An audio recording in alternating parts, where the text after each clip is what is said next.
ചില വാക്കിൻ്റെ കൂടെ നമ്മൾ ഈ പ്രശ്നം എന്ന് ചേർക്കലുണ്ട്. കാശ്മീർ എന്ന് സ്വന്തം പറയണേക്കാൾ കാശ്മീർ പ്രശ്നം, പാലസ്തീൻ പ്രശ്നം, അതെന്നൊരു പ്രശ്നമാണ്. നമ്മളെല്ലാം കേൾക്കാൻ തുടങ്ങിയ കാലം തൊട്ട് അങ്ങനെയാണ് കേൾക്കുന്നത്. ഇപ്പോൾ ആ ഒരു വിഷയം സജീവമായി വരാനുള്ള കാരണം ഇന്ത്യയും പാകിസ്ഥാനും തമ്മിലുണ്ടായിട്ടുള്ള ഒരു അതിർത്തിയിലുണ്ടായിട്ടുള്ള പ്രശ്നങ്ങളും തുടർന്നുള്ള സൈനിക നടപടികളുമൊക്കെയാണ്. അപ്പോൾ എല്ലാവർക്കും അറിയുന്നത് പോലെ കുറേ ആൾക്കാർ നമ്മുടെ നാട്ടിലും പാകിസ്ഥാനെ ഇടിച്ചു പൊളിക്കണം, യുദ്ധം വേണം, അതിനെത്ര ആയുധം വാങ്ങിക്കൂട്ടിയാലും കുഴപ്പമില്ല എന്ന മട്ടിലൊക്കെ നിരന്തരം ഇപ്പോഴും പറഞ്ഞുകൊണ്ടിരിക്കുകയാണ്. അപ്പോൾ ആളുകൾ ഈ സിനിമയിലൊക്കെ കാണുന്ന പോലെയാണ് യുദ്ധം എന്നൊക്കെ പറഞ്ഞാൽ. ഇപ്പോൾ എമ്പുരാൻ സിനിമയിലൊക്കെ കണ്ടിട്ടില്ലേ, ആ മട്ടിലാണ് യുദ്ധം എന്നാണ് അവനവനെ ബാധിക്കാത്തിടത്തോളം കാലം നമുക്ക് തോന്നുക. ഇവിടെ ഒരു സേഫായ ഒരു സോണിലിരുന്നിട്ട് യുദ്ധം വേണം എന്ന് പറഞ്ഞുകൊണ്ടിരിക്കുകയാണ്. യുദ്ധം വേണോ വേണ്ടേ എന്നുള്ളത് പിന്നത്തെ ഒരു കാര്യമാണ്, അതല്ല നമ്മുടെ ഒരു ചർച്ചയുടെ വിഷയം. യഥാർത്ഥത്തിൽ ഇന്ത്യയും പാകിസ്ഥാനും തമ്മിലുള്ള പ്രശ്നത്തിൻ്റെ ബേസിക് ആയിട്ടുള്ള കാര്യം എന്താണ് എന്നതിനെ സംബന്ധിച്ച് ഇന്ന് വേണ്ടത്ര ഒരു ധാരണ നമ്മുടെ നാട്ടിലെ ആളുകൾക്ക് ഇല്ല. ഒരുപാട് ആൾക്കാർ വിചാരിച്ചിട്ടുള്ള ഇതെന്തോ ഒരു മതപരമായിട്ടുള്ള പ്രശ്നമാണ് എന്നാണ്.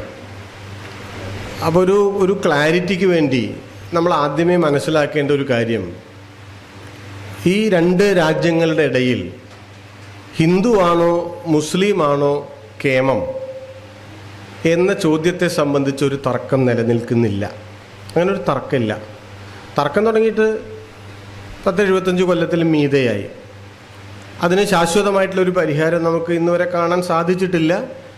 ഈ ഒരു അവസ്ഥയിലും അത് പരിഹരിക്കപ്പെട്ടു എന്ന് കരുതാൻ പറ്റില്ല. പരിഹരിക്കപ്പെട്ടിട്ടില്ല വാസ്തവത്തിൽ. നാളെയും അത് മറ്റൊരു തരത്തിൽ തുടരാനാണ് സാധ്യത. അപ്പോൾ ആ തർക്കത്തിൻ്റെ അടിസ്ഥാനം മതമല്ല എന്നാണ് പറഞ്ഞതിൻ്റെ ഒരു അർത്ഥം. കുറേ ആൾക്കാർ നമ്മുടെയൊക്കെ നാട്ടിൽ ഈ ഒരു അവസരം ഉപയോഗപ്പെടുത്തി ഹിന്ദുക്കൾക്കും മുസ്ലിങ്ങൾക്കും ഇടയിൽ വലിയ വിഭജനമുണ്ടാക്കാൻ പറ്റുന്ന തരത്തിലുള്ള പലതരം പ്രചരണങ്ങൾ നടത്തിക്കൊണ്ടിരിക്കുകയാണ്. അപ്പോൾ പിന്നെ എന്താണ് ഇന്ത്യയും പാകിസ്ഥാനും തമ്മിലുള്ള തർക്കത്തിൻ്റെ അടിസ്ഥാനം എന്താണ്? നിങ്ങളൊരു തെറ്റിദ്ധാരണയും വേണ്ട. ആ പഹൽഗാമിലെ 10-26 ആൾക്കാരെ വെടിവെച്ച് കൊന്നിട്ടുള്ള ഭീകരന്മാർക്ക് പോലും ഈ ഒരു തർക്കമില്ല കേട്ടോ. ഇങ്ങനൊരു തർക്കം അവർക്കുമില്ല. പാകിസ്ഥാനിലെ മുസ്ലിങ്ങൾ അല്ലെങ്കിൽ കാശ്മീരിലെ മുസ്ലിങ്ങളാണ് ഇന്ത്യയിലെ ഹിന്ദുക്കളെക്കാൾ കേമം എന്ന് വരുത്തി തീർക്കാനല്ല അവർ ആ വെടി അവിടെ വെച്ചിട്ടുള്ളത്. ആ മട്ടിലാണ് ഇവിടെ പലരും ചർച്ച ചെയ്തിട്ടുള്ളത്. പക്ഷെ അങ്ങനെയല്ല. ഞാൻ അതിനെ സംബന്ധിച്ച് ഈ സംസാരത്തിൻ്റെ അവസാനം പറയാം. കാര്യം കാശ്മീരിലെ പ്രശ്നമാണ്. ഈ കാശ്മീരിലെ പ്രശ്നം എങ്ങനെയാണ് ഉണ്ടായത്, അതെങ്ങനെയാണ് ഉണ്ടായതെന്ന് മനസ്സിലാക്കുമ്പോൾ നമ്മൾ ചില മുൻവിധികളെ കളയേണ്ടതായിട്ടുണ്ട്. അതിലൊന്നാമത്തെ മുൻവിധി എന്താണെന്ന് വെച്ചാൽ, ഒരുപാട് ആൾക്കാർ വിചാരിച്ചിട്ടുള്ളത് ഇന്ത്യ എന്ന് പറയുന്നത് ആയിരക്കണക്കിന് കൊല്ലങ്ങളായി നിലനിൽക്കുന്ന ഒരു പുണ്യപുരാതന രാഷ്ട്രമാണ് എന്നാണ്. അങ്ങനെയല്ല. ഇന്ത്യ, നമ്മളിപ്പോൾ സംസാരിച്ചുകൊണ്ടിരിക്കുന്ന ഇന്ത്യ കേട്ടോ, ഇന്ത്യ എന്ന രാഷ്ട്രം അത് ഉണ്ടായത് 1947 7 കൂടിയും പറയുന്നത് ശരിക്ക് അത്ര പൂർണ്ണമാവില്ല. കാരണം ഇന്ന് നമ്മളിപ്പോൾ ഇന്ത്യ എന്ന് പറയുമ്പോൾ നിങ്ങളുടെ മനസ്സിൽ വരുന്ന ഒരു ഭൂപടമുണ്ട്, ഒരു അതിരൊക്കെ ചേർന്നിട്ടുള്ളൊരു സാധനമുണ്ട്. ആ അതിര് ചേർന്ന് ഇന്ത്യ പോലും 1947 ആഗസ്റ്റ് 15 അതിലെ പല രാജ്യങ്ങളും ഇല്ല. ഇപ്പോൾ ഉദാഹരണത്തിന് മയ്യഴി, നമ്മുടെ മാഹി എന്ന് പറയുന്ന സ്ഥലം, അത് ഫ്രഞ്ച് അധീനതയിലായിരുന്നു. നമ്മൾ പിന്നീട് അത് കൂട്ടിച്ചേർത്തതാണ്. ഗോവ 47 ഇന്ത്യയുടെ കൂടെ ഇല്ല, അത് പോർച്ചുഗീസുകാരുടെ കയ്യിലായിരുന്നു, ബ്രിട്ടീഷുകാരുടെ കയ്യിലായിരുന്നില്ല. സ്വാതന്ത്ര്യമൊക്കെ കിട്ടി വളരെ വർഷങ്ങൾക്ക് ശേഷമാണ് ഗോവ ഇന്ത്യയുടെ ഭാഗമായത്. ഈ കാശ്മീർ തന്നെ 47 ആഗസ്റ്റ് 15 നെഹ്റുവിൻ്റെ വിഖ്യാതമായ പ്രസംഗത്തെയൊക്കെ പറ്റി എല്ലാവർക്കും അറിയാമല്ലോ. ആ പ്രസംഗമൊക്കെ നടക്കുമ്പോൾ കാശ്മീർ ഇന്ത്യയിലില്ല. പിന്നെ കാശ്മീർ എപ്പോഴാണ് ഇന്ത്യയിൽ വന്നത്? അത് ഓഗസ്റ്റ് കഴിഞ്ഞ് 2-3 മാസം കഴിഞ്ഞിട്ടാണ് കാശ്മീർ ഇന്ത്യയുടെ ഭാഗമായി വന്നത്. അപ്പം 47 ആഗസ്റ്റ് 15 കാശ്മീർ എവിടെയാണ്? സ്ഥലമൊക്കെ അവിടെ തന്നെയുണ്ട്. അതിൻ്റെ പൊസിഷൻ എന്താണ്? അത് ഇന്ത്യയിലല്ല, അതൊരു സ്വതന്ത്ര രാജ്യമായി നിൽക്കാൻ തീരുമാനിച്ചു. പിന്നീട് ഒരുപാട് കാര്യങ്ങളിൽ സ്വയംഭരണമുള്ള പാകിസ്ഥാന്റെ ഒരു പ്രവിശ്യയായി നിൽക്കാൻ തീരുമാനിച്ചു. 47 ആഗസ്റ്റ് 15 കാശ്മീരിന്റെ സ്ഥിതി അതാണ്. പിന്നെ എങ്ങനെയാണ് കാശ്മീർ വന്നത് എന്ന് ഞാൻ പറയാം. ഞാൻ പറഞ്ഞു വന്നൊരു കാര്യം എന്താണെന്ന് വെച്ചാൽ, കാശ്മീർ പ്രശ്നത്തിന്റെ അടിസ്ഥാനം ഇന്ത്യ സ്വാതന്ത്ര്യം വാങ്ങിച്ചപ്പോൾ പാകിസ്ഥാനും സ്വാതന്ത്ര്യം വാങ്ങിച്ചു. രണ്ടും ഒരുമിച്ചാണ്. പിന്നീട് ഡിവൈഡ് ചെയ്യാനുണ്ടായത്. പാകിസ്ഥാനും സ്വാതന്ത്ര്യം വാങ്ങിച്ചു. ഈ സ്വാതന്ത്ര്യത്തിന്റെ സമയത്ത് ഇന്ത്യയിലുണ്ടായിരുന്ന എന്ന് വെച്ചാൽ ഇന്ത്യയിലും പാകിസ്ഥാനിലും ചേർന്ന്, രണ്ടും ഇന്ത്യയാണല്ലോ അതിനു മുമ്പേ, ഈ രാജ്യങ്ങളിൽ ഉണ്ടായിരുന്ന നാട്ടുരാജ്യങ്ങൾ, രണ്ട് രാജ്യങ്ങളിൽ എന്ന് വെച്ചാൽ ഇന്ത്യയിലും പാകിസ്ഥാനിലും ലയിക്കുന്നതുമായി ബന്ധപ്പെട്ടുണ്ടായിട്ടുള്ള പ്രശ്നമാണ് കാശ്മീർ പ്രശ്നം. ആവർത്തിക്കട്ടെ, അതൊരു മതപരമായ പ്രശ്നമല്ല. അങ്ങനെ നോക്കിയാൽ അതൊരു ഭൂമി തർക്കമാണ് എന്ന് വേണച്ചാൽ പറയാം. ഒരു ഭൂമി തർക്കമാണ്. എന്താണ് ഈ രണ്ട് രാജ്യങ്ങളും ഉണ്ടായപ്പോൾ നാട്ടുരാജ്യങ്ങളുടെ ലയനവുമായി ബന്ധപ്പെട്ടുണ്ടായിട്ടുള്ള പ്രശ്നം എന്താണ്? നമുക്ക് സ്വാതന്ത്ര്യം ലഭിക്കുന്ന സമയത്ത് നിങ്ങൾ മനസ്സിലാക്കിയിട്ടുണ്ടാവും, ഇന്ത്യയിൽ 562 നാട്ടുരാജ്യങ്ങളാണുള്ളത്, പാകിസ്ഥാനിൽ 10. ആലോചിച്ച് നോക്കണം കേട്ടോ. പാകിസ്ഥാന്റെ എത്ര മടങ്ങ് വലുതാണ് ഇന്ത്യ എന്ന് ആലോചിച്ച് നോക്കണേ.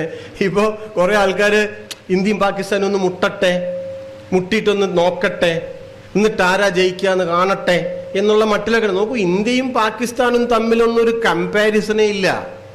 ഇപ്പൊ ഞാനും ഉസൈൻ ബോൾട്ടും കൂടിയും ഓടിയാൽ ആരാണ് ജയിക്കുക എന്നറിയാൻ അയാളുടെ കൂടെ ഓടി നോക്കണോ?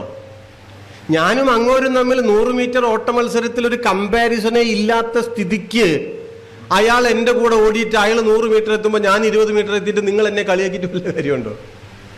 അതിലെന്ത് കഥയാണുള്ളത്?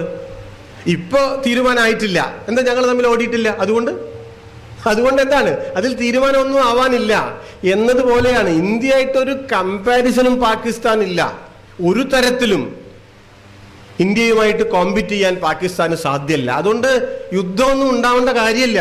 ആരാണ് ജയിക്കുക ആരാണ് തോൽക്കുക എന്നറിയാനൊക്കെ നമ്മൾ നന്നായിട്ട് മനസ്സിലാക്കണം. ഞാൻ പറഞ്ഞല്ലോ, 562 നാട്ടുരാജ്യങ്ങൾ ചേർന്നാണ് ഇന്ത്യ ഉണ്ടായത്. 10 നാട്ടുരാജ്യങ്ങൾ ചേർന്നാണ് പാകിസ്ഥാൻ ഉണ്ടായത്. അപ്പൊ 47 മുമ്പ് ഉണ്ടായിരുന്നത് എന്താണ്? ഈ നാട്ടുരാജ്യങ്ങളെല്ലാം ചേർന്നൊരു രാജ്യമാണ്. അത് ശ്രദ്ധിക്കണം കേട്ടോ.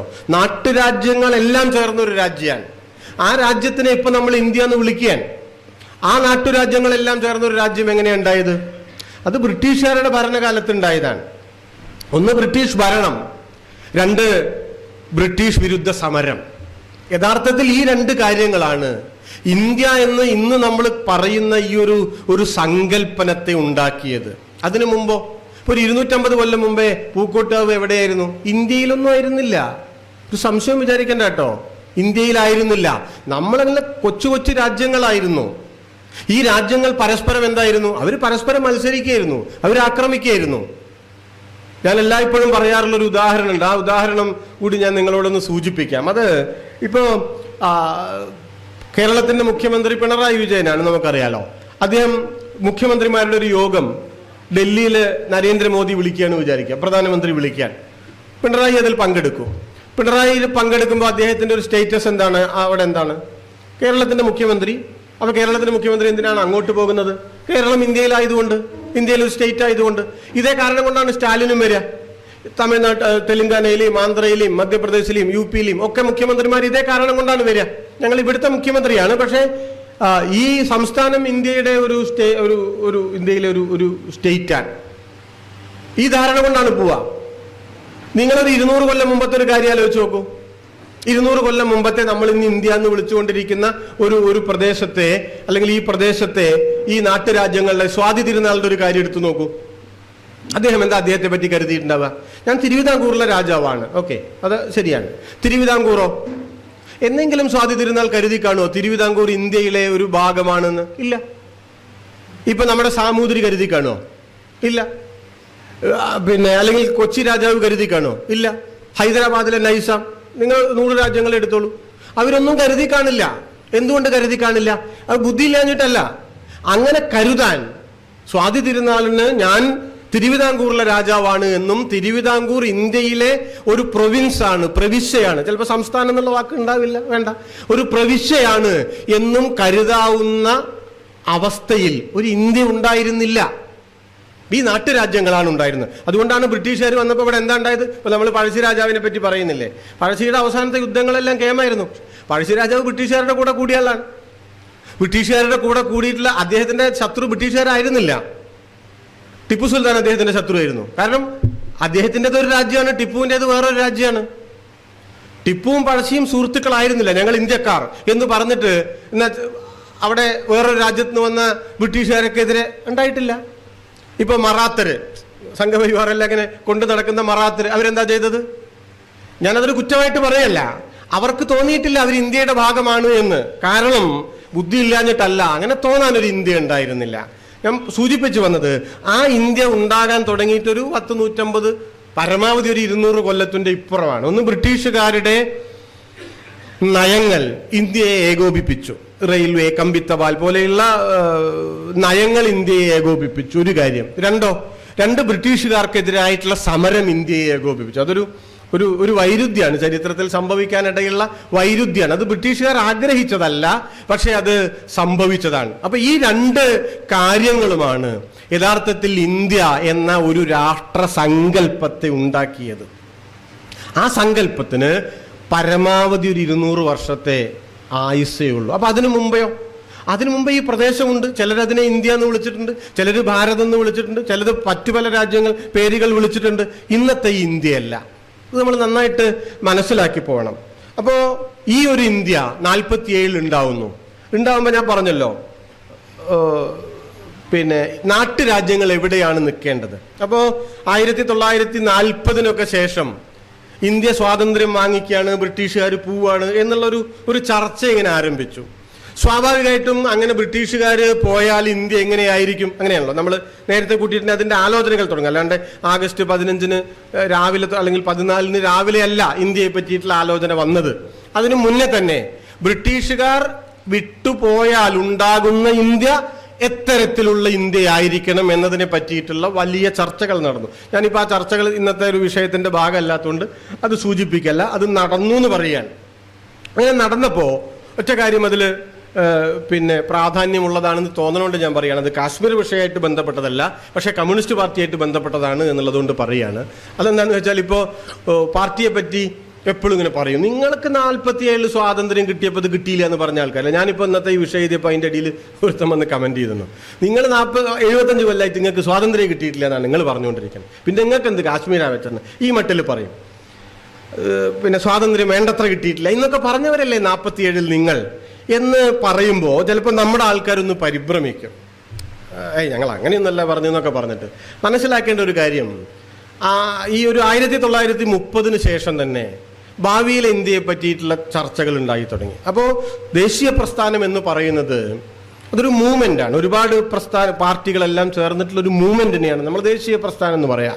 തീർച്ചയായിട്ടും അതിൻ്റെ തലപ്പത്ത് ഗാന്ധിയും നെഹ്റുവും അല്ലെങ്കിൽ ഇന്ത്യൻ നാഷണൽ കോൺഗ്രസും ഒക്കെ ആയിരുന്നു. പക്ഷേ കോൺഗ്രസ് അല്ലാത്ത ഒരുപാട് ആളുകൾ, വ്യക്തികൾ, സംഘടനകൾ എല്ലാം ചേർന്നിട്ടുള്ളൊരു മൂവ്മെൻ്റാണ് ദേശീയ പ്രസ്ഥാനം അല്ലെങ്കിൽ സ്വാതന്ത്ര്യ സമര പ്രസ്ഥാനം എന്ന് പറയുന്നത്. അത് സ്വാതന്ത്ര്യ സമര പ്രസ്ഥാനം സമം ഇന്ത്യൻ നാഷണൽ കോൺഗ്രസ് എന്നല്ല. ഈ പ്രസ്ഥാനത്തിനകത്തെ രാഷ്ട്രീയ പാർട്ടികൾക്ക് സ്വാതന്ത്ര്യം എന്ന കാര്യത്തിൽ ഏകാഭിപ്രായമാണെങ്കിലും സ്വാതന്ത്ര്യത്തിന് ശേഷമുള്ള ഇന്ത്യ ഏതരത്തിലായിരിക്കണം എന്ന കാര്യത്തിൽ ഏകാഭിപ്രായമൊന്നും ഉണ്ടായിരുന്നില്ല.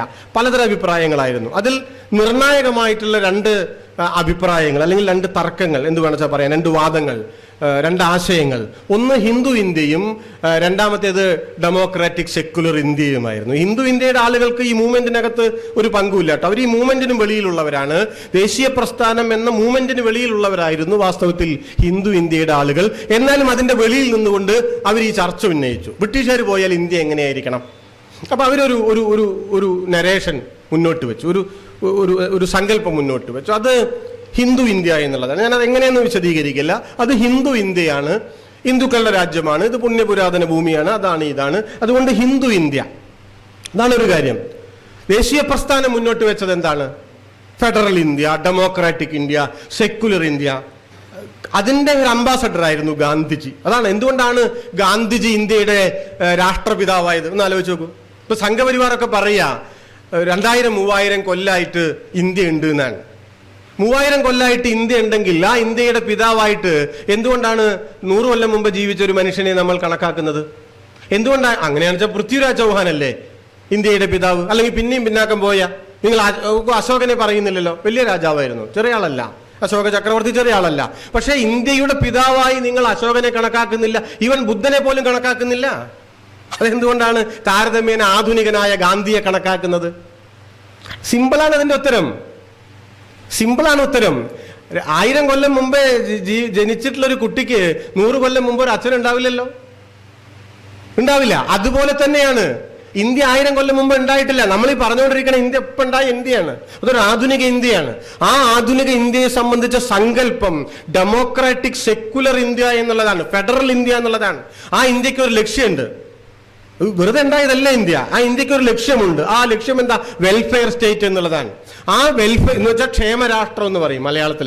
ഈ ക്ഷേമരാഷ്ട്രത്തിലേക്ക് ഇന്ത്യയിലെ ജനങ്ങളെയെല്ലാം എത്തിക്കാൻ വേണ്ടി ഉണ്ടായ ഒരു ആധുനിക രാഷ്ട്രത്തിന്റെ പേരാണ് ഇന്ത്യ. അതുകൊണ്ട് ഇന്ത്യയെ പറ്റി പറയുമ്പോൾ നമുക്ക് ഇങ്ങനെ പറയാം, ഇത് ഞാൻ പറഞ്ഞതല്ല, രാജീവ് ഗാന്ധി പറഞ്ഞതാണ്, ഗംഭീരമായിട്ടുള്ളൊരു വാചകമാണ്. ആ വാചകം ഞാനിവിടെ ആവർത്തിക്കുകയാണ്. ഇന്ത്യ എന്ന് പറയുന്നത് ഒരു പുരാതന രാജ്യവും ആധുനിക രാഷ്ട്രവുമാണ്.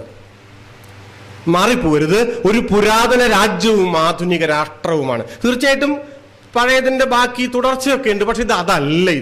ഇത് വേറെ വന്നിട്ടുള്ള ഒരു കാര്യമാണ്. അതുകൊണ്ടാണ് ഈ ഇന്ത്യയുടെ പിതാവായി നാം ഗാന്ധിജിയെ പരിഗണിക്കുന്നത്. അപ്പോൾ ഞാൻ 2 ആശയങ്ങളെ പറ്റി പറഞ്ഞു. ഒന്ന് ഹിന്ദു ഇന്ത്യ, രണ്ടാമത്തേത് ഡെമോക്രാറ്റിക് സെക്യുലർ ഇന്ത്യ. ഇതിൽ കമ്മ്യൂണിസ്റ്റുകാരുടെ ഒരു പൊസിഷൻ എന്താണ്? ഇതാണല്ലോ ഒരു തർക്ക വിഷയം. നമ്മൾ ദേശീയ പ്രസ്ഥാനത്തിന്റെ ഭാഗമായിരുന്നു, നമ്മൾ കോൺഗ്രസ് ആയിരുന്നില്ലേ, നമ്മൾ അതിൽ ചേരുകയല്ല ചെയ്യാം. കമ്മ്യൂണിസ്റ്റ് പാർട്ടിക്ക് കോൺഗ്രസുമായി 100,000 കാര്യങ്ങളിൽ വിയോജിപ്പുകളാണ്. പക്ഷേ സ്വാതന്ത്ര്യം എന്ന കാര്യത്തിൽ ഏകാഭിപ്രായമാണ്. അതിലെന്താണ് വിയോജിപ്പ്?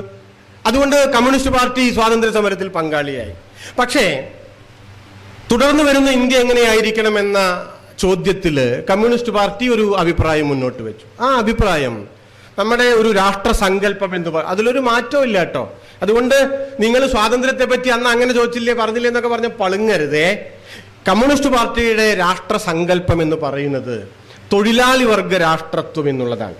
പ്രോലിറ്റേറിയൻ സ്റ്റേറ്റ്ഹുഡ് എന്ന് പറയും. ഞാനതിപ്പോ എന്താന്ന് വിശദീകരിക്കല്ല, അതാണ് എന്ന് പറയാൻ. എന്ന് വെച്ചാലോ, ഈ ദേശീയ പ്രസ്ഥാനവും ഗാന്ധിയും ഒക്കെ മുന്നോട്ട് വെച്ചിട്ടുള്ള ജനാധിപത്യ സെക്യുലർ ഇന്ത്യ എന്നതിന്റെ ഒരു പടി അപ്പുറത്തേക്കുള്ളതാണ്. അപ്പൊ അതിന്റെ അർത്ഥം എന്താണ്? ഈ സ്റ്റോപ്പ് വരെ നിങ്ങൾക്ക് ഒരുമിച്ച് പോകാം. ഉദാഹരണത്തിന് ഞാനും ഹരിശങ്കരനും കൂടിയും എനിക്ക് അരി പറയാണ്, എനിക്ക് നാളെ രാത്രി കൊല്ലത്തൊന്ന് പോകാനുണ്ട്, എനിക്ക് തിരുവനന്തപുരത്ത് പോകാനുണ്ട്. ഞങ്ങൾ ദീർഘകാലമായിട്ടുള്ള പരിചയക്കാരാണ്. അപ്പോൾ എനിക്ക് വേണമെങ്കിൽ എന്ത് നിർദ്ദേശം വയ്ക്കാം? കൊല്ലം വരെ നമുക്ക് ഒന്നിച്ച് പോക്കൂടെ? ടിക്കറ്റ് ഒന്നും കിട്ടിയിട്ടില്ല. കൊല്ലം വരെ ഒന്നിച്ച് പോകാം. കൊല്ലത്തെത്തിയാലോ? അയാൾ അതുവരെയേ ഉള്ളൂ. അതുകൊണ്ട് ഞാൻ അവിടെ ഇറങ്ങില്ല കേട്ടോ. എനിക്ക് തിരുവനന്തപുരത്തേക്ക് പോകണം. ഒന്നുമില്ല വെച്ചാൽ ഞാൻ എനിക്ക് വണ്ടി തിരിച്ചാൽ ഞാൻ ആ വണ്ടി എടുത്തു പോകും. വണ്ടി തന്നില്ലെങ്കിൽ ഞാൻ അവിടെ ഇറങ്ങുമോ? ഞാൻ വേറെ വണ്ടി വിളിച്ചു പോകും. അല്ലച്ച നടന്നിട്ട് പോകും. അത് നിങ്ങൾ നോക്കണ്ട. എനിക്ക് തിരുവനന്തപുരത്ത് എത്തണം എന്നുള്ളത് കൊല്ലത്തിറങ്ങാൻ തീരുമാനിച്ച ഹരിയുടെ മെറിറ്റ് അല്ല, എന്റെ ദോഷമല്ല. അത് ലക്ഷ്യങ്ങളുടെ വ്യത്യാസമാണ്. കമ്മ്യൂണിസ്റ്റ് പാർട്ടിയുടെ ലക്ഷ്യം തൊഴിലാളി വർഗ രാഷ്ട്രമാണ്. അതുകൊണ്ടോ ഞാൻ പറഞ്ഞല്ലോ, സ്വാതന്ത്ര്യം വരെ ഒരേ വണ്ടിയിൽ പോവാ, തർക്കമുണ്ട്, സീറ്റിലിരുന്ന് തർക്കിക്കാം. പക്ഷെ ആ സ്റ്റോപ്പിൽ നമുക്ക് എത്താനുള്ളതാണ്. അല്ലെങ്കിൽ ജനാധിപത്യം, മതേതരത്വം, ഫെഡറലിസം, ഇതിന്റെ അടുത്ത സ്റ്റോപ്പാണ് കമ്മ്യൂണിസ്റ്റ് പാർട്ടി സ്വപ്നം കണ്ട, ലക്ഷ്യം വെച്ച രാഷ്ട്ര സങ്കല്പം. നമ്മളവിടെ എത്തിയില്ല, അത് വേറൊരു കാര്യമാണ്. അത് നിങ്ങൾ കമ്മ്യൂണിസ്റ്റ് പാർട്ടിയെ തെറി വിളിച്ചോളി, നിങ്ങൾക്ക് കഴിവില്ല എന്ന് പറഞ്ഞോളി, നിങ്ങൾക്ക് ലക്ഷ്യത്തിലേക്ക് എത്താനുള്ള പ്രാപ്തിയില്ല, ശേഷിയില്ല, അതിനുള്ള ഭാവനയില്ല, അത് മറ്റൊരു കാര്യം. പക്ഷെ നമ്മളൊരു ലക്ഷ്യം വെച്ചു എന്നുള്ളത്, ആ ലക്ഷ്യം നിങ്ങളുടെ ലക്ഷ്യത്തിന്റെ തൊട്ടപ്പുറത്താണ് എന്നുള്ളത് നമ്മുടെ കുറ്റമായി മാറുന്നില്ല. ഇത് നന്നായിട്ട് മനസ്സിലാക്കണം. അപ്പോൾ ഞാൻ സാന്ദർഭികമായിട്ട് പറഞ്ഞതാണ്, ഈ ഹിന്ദു രാഷ്ട്രവും ഇന്ത്യൻ രാഷ്ട്രവും തമ്മിലുള്ള തർക്കം ഉണ്ടായി. മറ്റേത് തർക്കമൊന്നും ഉണ്ടായിട്ടില്ല, നമ്മളത് പറഞ്ഞുകൊണ്ടിരുന്നു. പക്ഷേ പിന്നീട് പലതുമാണല്ലോ സംഭവിച്ചത്, അത് വേറൊരു കാര്യമാണ്. ഇതിൽ ഇന്ത്യൻ രാഷ്ട്രം എന്ന സങ്കല്പമാണ് വിജയിച്ചത്, അല്ലെങ്കിൽ ജനാധിപത്യ ഇന്ത്യ അതാണ് നിലവിൽ വന്നത്. 47-ൽ ഹിന്ദു ഇന്ത്യ നിലവിൽ വന്നില്ല. അന്ന് തുടങ്ങിയിട്ടുള്ള കാശ്മീർ പ്രശ്നമല്ല, ഇന്ത്യക്കകത്ത് അന്ന് തുടങ്ങിയിട്ടുള്ള ഒരു പ്രശ്നമാണ്. കാശ്മീരിലും അന്ന് തുടങ്ങിയിട്ടുള്ള ഒരു പ്രശ്നമാണ്. കാശ്മീർ പ്രശ്നത്തെ പറ്റി പറയുമ്പോൾ നമ്മൾ മനസ്സിലാക്കേണ്ട ഒരു കാര്യം, ഇത് കുറച്ച് വിശാലമായി ചിന്തിക്കുമ്പോൾ മാത്രമേ പറയാനും തിരിയാനും പറ്റുള്ളൂ കേട്ടോ. അതെന്താന്ന് വെച്ചാൽ, ഇപ്പൊ നമുക്ക് എത്ര കൊല്ലമായി ഈ കാശ്മീർ പ്രശ്നം? 47 തൊട്ടിട്ടുണ്ട്, 80 വർഷം ഏകദേശം ആവാറായി. നിങ്ങൾ കരുതുന്നുണ്ടോ ഈ പ്രശ്നം ഇപ്പൊ ഈ സൈനിക നടപടിയൊക്കെ ഉണ്ടായി, ഇനിയിപ്പോ അതൊക്കെ വിദേശത്ത് പോയി വിവരിക്കാൻ പോവാണ്, ഇതുകൊണ്ട് ഈ പ്രശ്നം തീരും? ഒരിക്കലും തീരില്ല. 2019 മിലിറ്ററി ട്രക്കുകളെ ആക്രമിച്ചിട്ട് 56 ആളുകൾ കൊല്ലപ്പെട്ടത്. എന്നിട്ടാണ് തിരിച്ച് നമ്മൾ ബാലാക്കോട്ട് പോയിട്ട് വ്യോമാക്രമണമൊക്കെ നടത്തി എത്ര ആൾക്കാരെയൊക്കെ കൊന്നത്. അതോടുകൂടി തീർന്നോ? തീർന്നില്ല. ഇപ്പൊ വീണ്ടും ആവർത്തിച്ചു. ഞാൻ ഇനി ആവർത്തിക്കുമെന്ന് പറയല്ല, അത് പറയാൻ നമ്മളെ ആളല്ല. പക്ഷെ ആവർത്തിക്കില്ല എന്നുറപ്പില്ല. എന്തുകൊണ്ട്? കാശ്മീരിലെ പ്രശ്നം പരിഹരിച്ചിട്ടില്ല. കാശ്മീർ, ഈ വാചകം ശ്രദ്ധിച്ചോളൂ, കാശ്മീർ ഇന്ത്യയുടെ ഭാഗമാണ് എന്ന് പാകിസ്ഥാൻ അംഗീകരിക്കാത്ത കാലത്തോളം കാശ്മീർ പ്രശ്നം പരിഹരിക്കാനിടയില്ല. എന്ത് യുദ്ധം ചെയ്തിട്ടും കാര്യമില്ല. യുദ്ധമൊക്കെ ഒരു താൽക്കാലിക കാര്യമാണ്. ഒരു തവണ ജയിക്കും, ചിലപ്പോൾ ഒരു തവണ തോൽക്കും. തോറ്റവർ തന്നെ വീണ്ടും യുദ്ധത്തിന് വരും, വന്നല്ലോ. അതൊക്കെ വേറൊരു കാര്യമാണ്. ഇത് പാകിസ്ഥാൻ അംഗീകരിക്കില്ല. ഇനി രണ്ടാമതിന്റെ മറുപുറം കൂടിയും കമ്മ്യൂണിസ്റ്റുകാർ പറഞ്ഞുകൊണ്ടിരിക്കണം കേട്ടോ.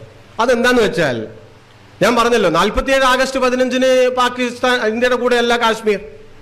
പിന്നെ കാശ്മീർ ഇന്ത്യയുടെ ഭാഗമായി. അത് ഞാൻ പറയാം എങ്ങനെയാന്നുള്ളത്. ആ മട്ടിൽ കാശ്മീർ ഇന്ത്യയുടെ ഭാഗമായത് ശരിയായിരുന്നോ എന്ന ചോദ്യവും ഈ സന്ദർഭത്തിൽ ഉന്നയിക്കാവുന്നതാണ്. പക്ഷേ ഇന്ത്യക്കകത്ത് എപ്പോഴെങ്കിലും അത്തരമൊരു ചോദ്യം നിങ്ങൾക്ക് പ്രതീക്ഷിക്കാൻ പറ്റുമോ? വളരെ വിശാലമായിട്ടുള്ള ഒരു ജനാധിപത്യ ഒരു സാഹചര്യമൊക്കെ ഒരുങ്ങിയാൽ പോലും ഇന്ത്യയിലെ രാഷ്ട്രീയ പാർട്ടികൾ, ഇന്ത്യയിലെ മനുഷ്യർ ഈ ഒരു ചോദ്യം ഉന്നയിക്കില്ല. നമ്മൾ സേഫിലാണ്, അതുകൊണ്ട് നമുക്ക് പ്രശ്നമില്ല. പക്ഷെ നിങ്ങൾ ആ കാശ്മീരിലെ പാവം മനുഷ്യരെ ഒന്ന് ആലോചിച്ച് നോക്കൂ. കാശ്മീർ ഇപ്പൊ ഇന്ത്യയുടെ ഭാഗമാണ്, അതുകൊണ്ട് പാകിസ്ഥാൻ ഇത് അംഗീകരിച്ചാൽ മതി, പ്രശ്നമില്ല. പക്ഷെ അവരത് അംഗീകരിക്കില്ല. അവരംഗീകരിക്കാത്തോടത്തോളം ഈ പ്രശ്നം തീരുമില്ല. നമ്മൾ ഈ ചോദ്യം ഇട്ട് ചോദിക്കൂല. അത് ചോദിച്ചാൽ ദേശവിരുദ്ധനായി, ചോദിക്കാൻ പാടില്ല. എങ്ങനെയാണ് പുതിയ കാലം കാര്യങ്ങളെ എങ്ങനെ കൊണ്ടെത്തിച്ചിട്ടുള്ളത്?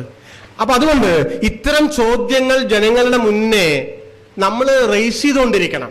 അങ്ങനെ റേസ് ചെയ്യുമ്പോഴാണ് പിന്നെ എങ്ങനെയാണ് കാശ്മീർ ഇന്ത്യയുടെ ഭാഗമായത് എന്നതിലേക്ക് നമ്മൾ എത്തിപ്പെടുക. അത് എത്തിപ്പെടുമ്പോഴാണ് രാഷ്ട്രീയമായ പരിഹാരങ്ങളാണ് കാശ്മീർ പ്രശ്നത്തിന് വേണ്ടത്, സൈനിക നടപടികളല്ല എന്ന വിവേകമുള്ള നിലപാടിലേക്ക് ഇന്ത്യയിലെ ജനങ്ങൾ എത്തിച്ചേരുക. ഭരണാധികാരികൾ ഒരിക്കലും ആ നിലപാടിൽ എത്തിച്ചേരില്ല കേട്ടോ. കാരണം അവർക്കിത് ആവശ്യമാണ്.